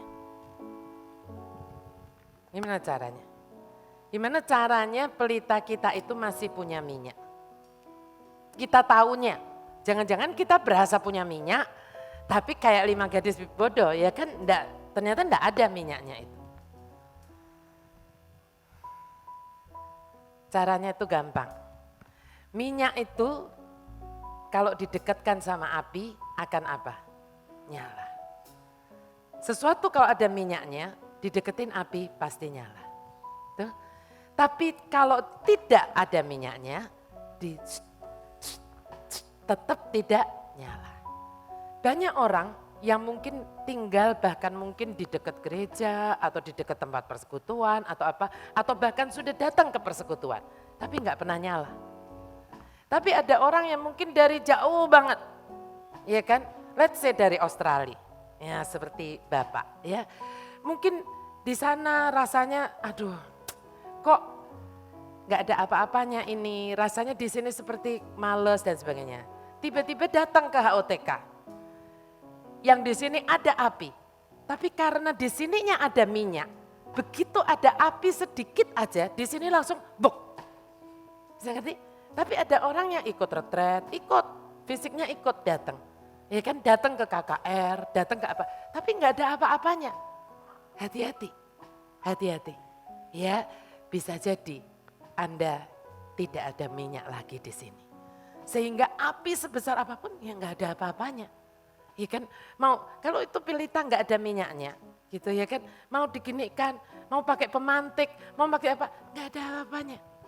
Bisa ngerti ya sampai di sini. Saya berdoa semoga kita adalah pelita-pelita yang ada minyaknya. Amin. Mari kita tundukkan kepala, kita mau satukan hati dalam doa. Di mana Bapa, Putra dan Roh Kudus. Amin. Kami bersyukur Tuhan karena Engkau adalah Allah yang sungguh baik. Allah yang terus mengingatkan kami. Dan kami percaya Engkau tidak ingin ada satupun dari anak-anak-Mu ini yang binasa. Kami bersyukur Tuhan punya Allah yang seperti Engkau. Kami tidak mau menyia-nyiakan kebaikan hati-Mu, kesabaran-Mu ini. Dan kami mau sungguh-sungguh Tuhan. Cek and recheck. Apakah pelita kami masih ada minyaknya. Biar malam hari ini menjadi turning point, menjadi titik balik dari kehidupan iman kami. Kami mau sungguh mengenal Yesus sebagai Tuhan dan Juru Selamat kami. Tidak hanya di bibir, tetapi dengan apa yang kami lakukan. Sungguh-sungguh Tuhan, kami ingin supaya Engkau kembali memberi minyak kepada kami, supaya kami keep burning till the break of day. Tapi juga jadikan kami fisherman-mu Tuhan, supaya kami terus mau mencari Tuhan, dan ingat kepada orang-orang yang sampai dengan hari ini belum percaya, mencari kepada jiwa-jiwa, terlebih lagi kalau jiwa-jiwa itu adalah saudara-saudara kami, teman baik kami, keluarga kami. Biar Tuhan, kami terus mendoakan mereka, kami terus bersaksi untuk mereka sampai dengan Tuhan kedatangan-Mu yang kedua nanti. Dan mereka juga menjadi satu bersama dengan kami Tuhan dan dijemput oleh Tuhan Yesus ke awan-awan. Masuk di dalam perkawinan, perjamuan kawin anak domba. Itu keinginan kami Tuhan, karena tidak ada satupun dari kami, seganteng apapun, sekeren apapun, semempesona apapun antikris itu, tidak ada satupun dari kami yang ingin bertemu dengan Dia Tuhan. Kami hanya ingin bertemu dengan Kristus yang sejati. Terima kasih Tuhan. Sebentar kami akan pulang dan kami akan juga memberikan persembahan yang terbaik kami Tuhan, sebagai ungkapan syukur dari hati kami yang meluap dengan ucapan syukur malam hari ini Tuhan, karena pengertian, karena kasih-Mu, karena kesabaran-Mu. Biar kami memberikan yang terbaik di dalam ketaatan dan ketepatan, dan biar apa yang kami berikan ini Tuhan boleh menyentuh lebih banyak lagi orang lewat HOTK ministry ini. Dan biar Tuhan kami pulang dengan berkat yang terbaik dari Allah Bapa, Allah Putra, dan Allah Roh Kudus yang tinggal di dalam hidup kami mulai malam hari ini sampai Yesus menjemput kami. Di dalam nama Tuhan Yesus, mari semua yang percaya dan mau sungguh-sungguh meneliti pelitanya masih tetap memiliki minyak. Mari katakan dengan kuat, amin. Nama Bapa, Putra, dan Roh Kudus.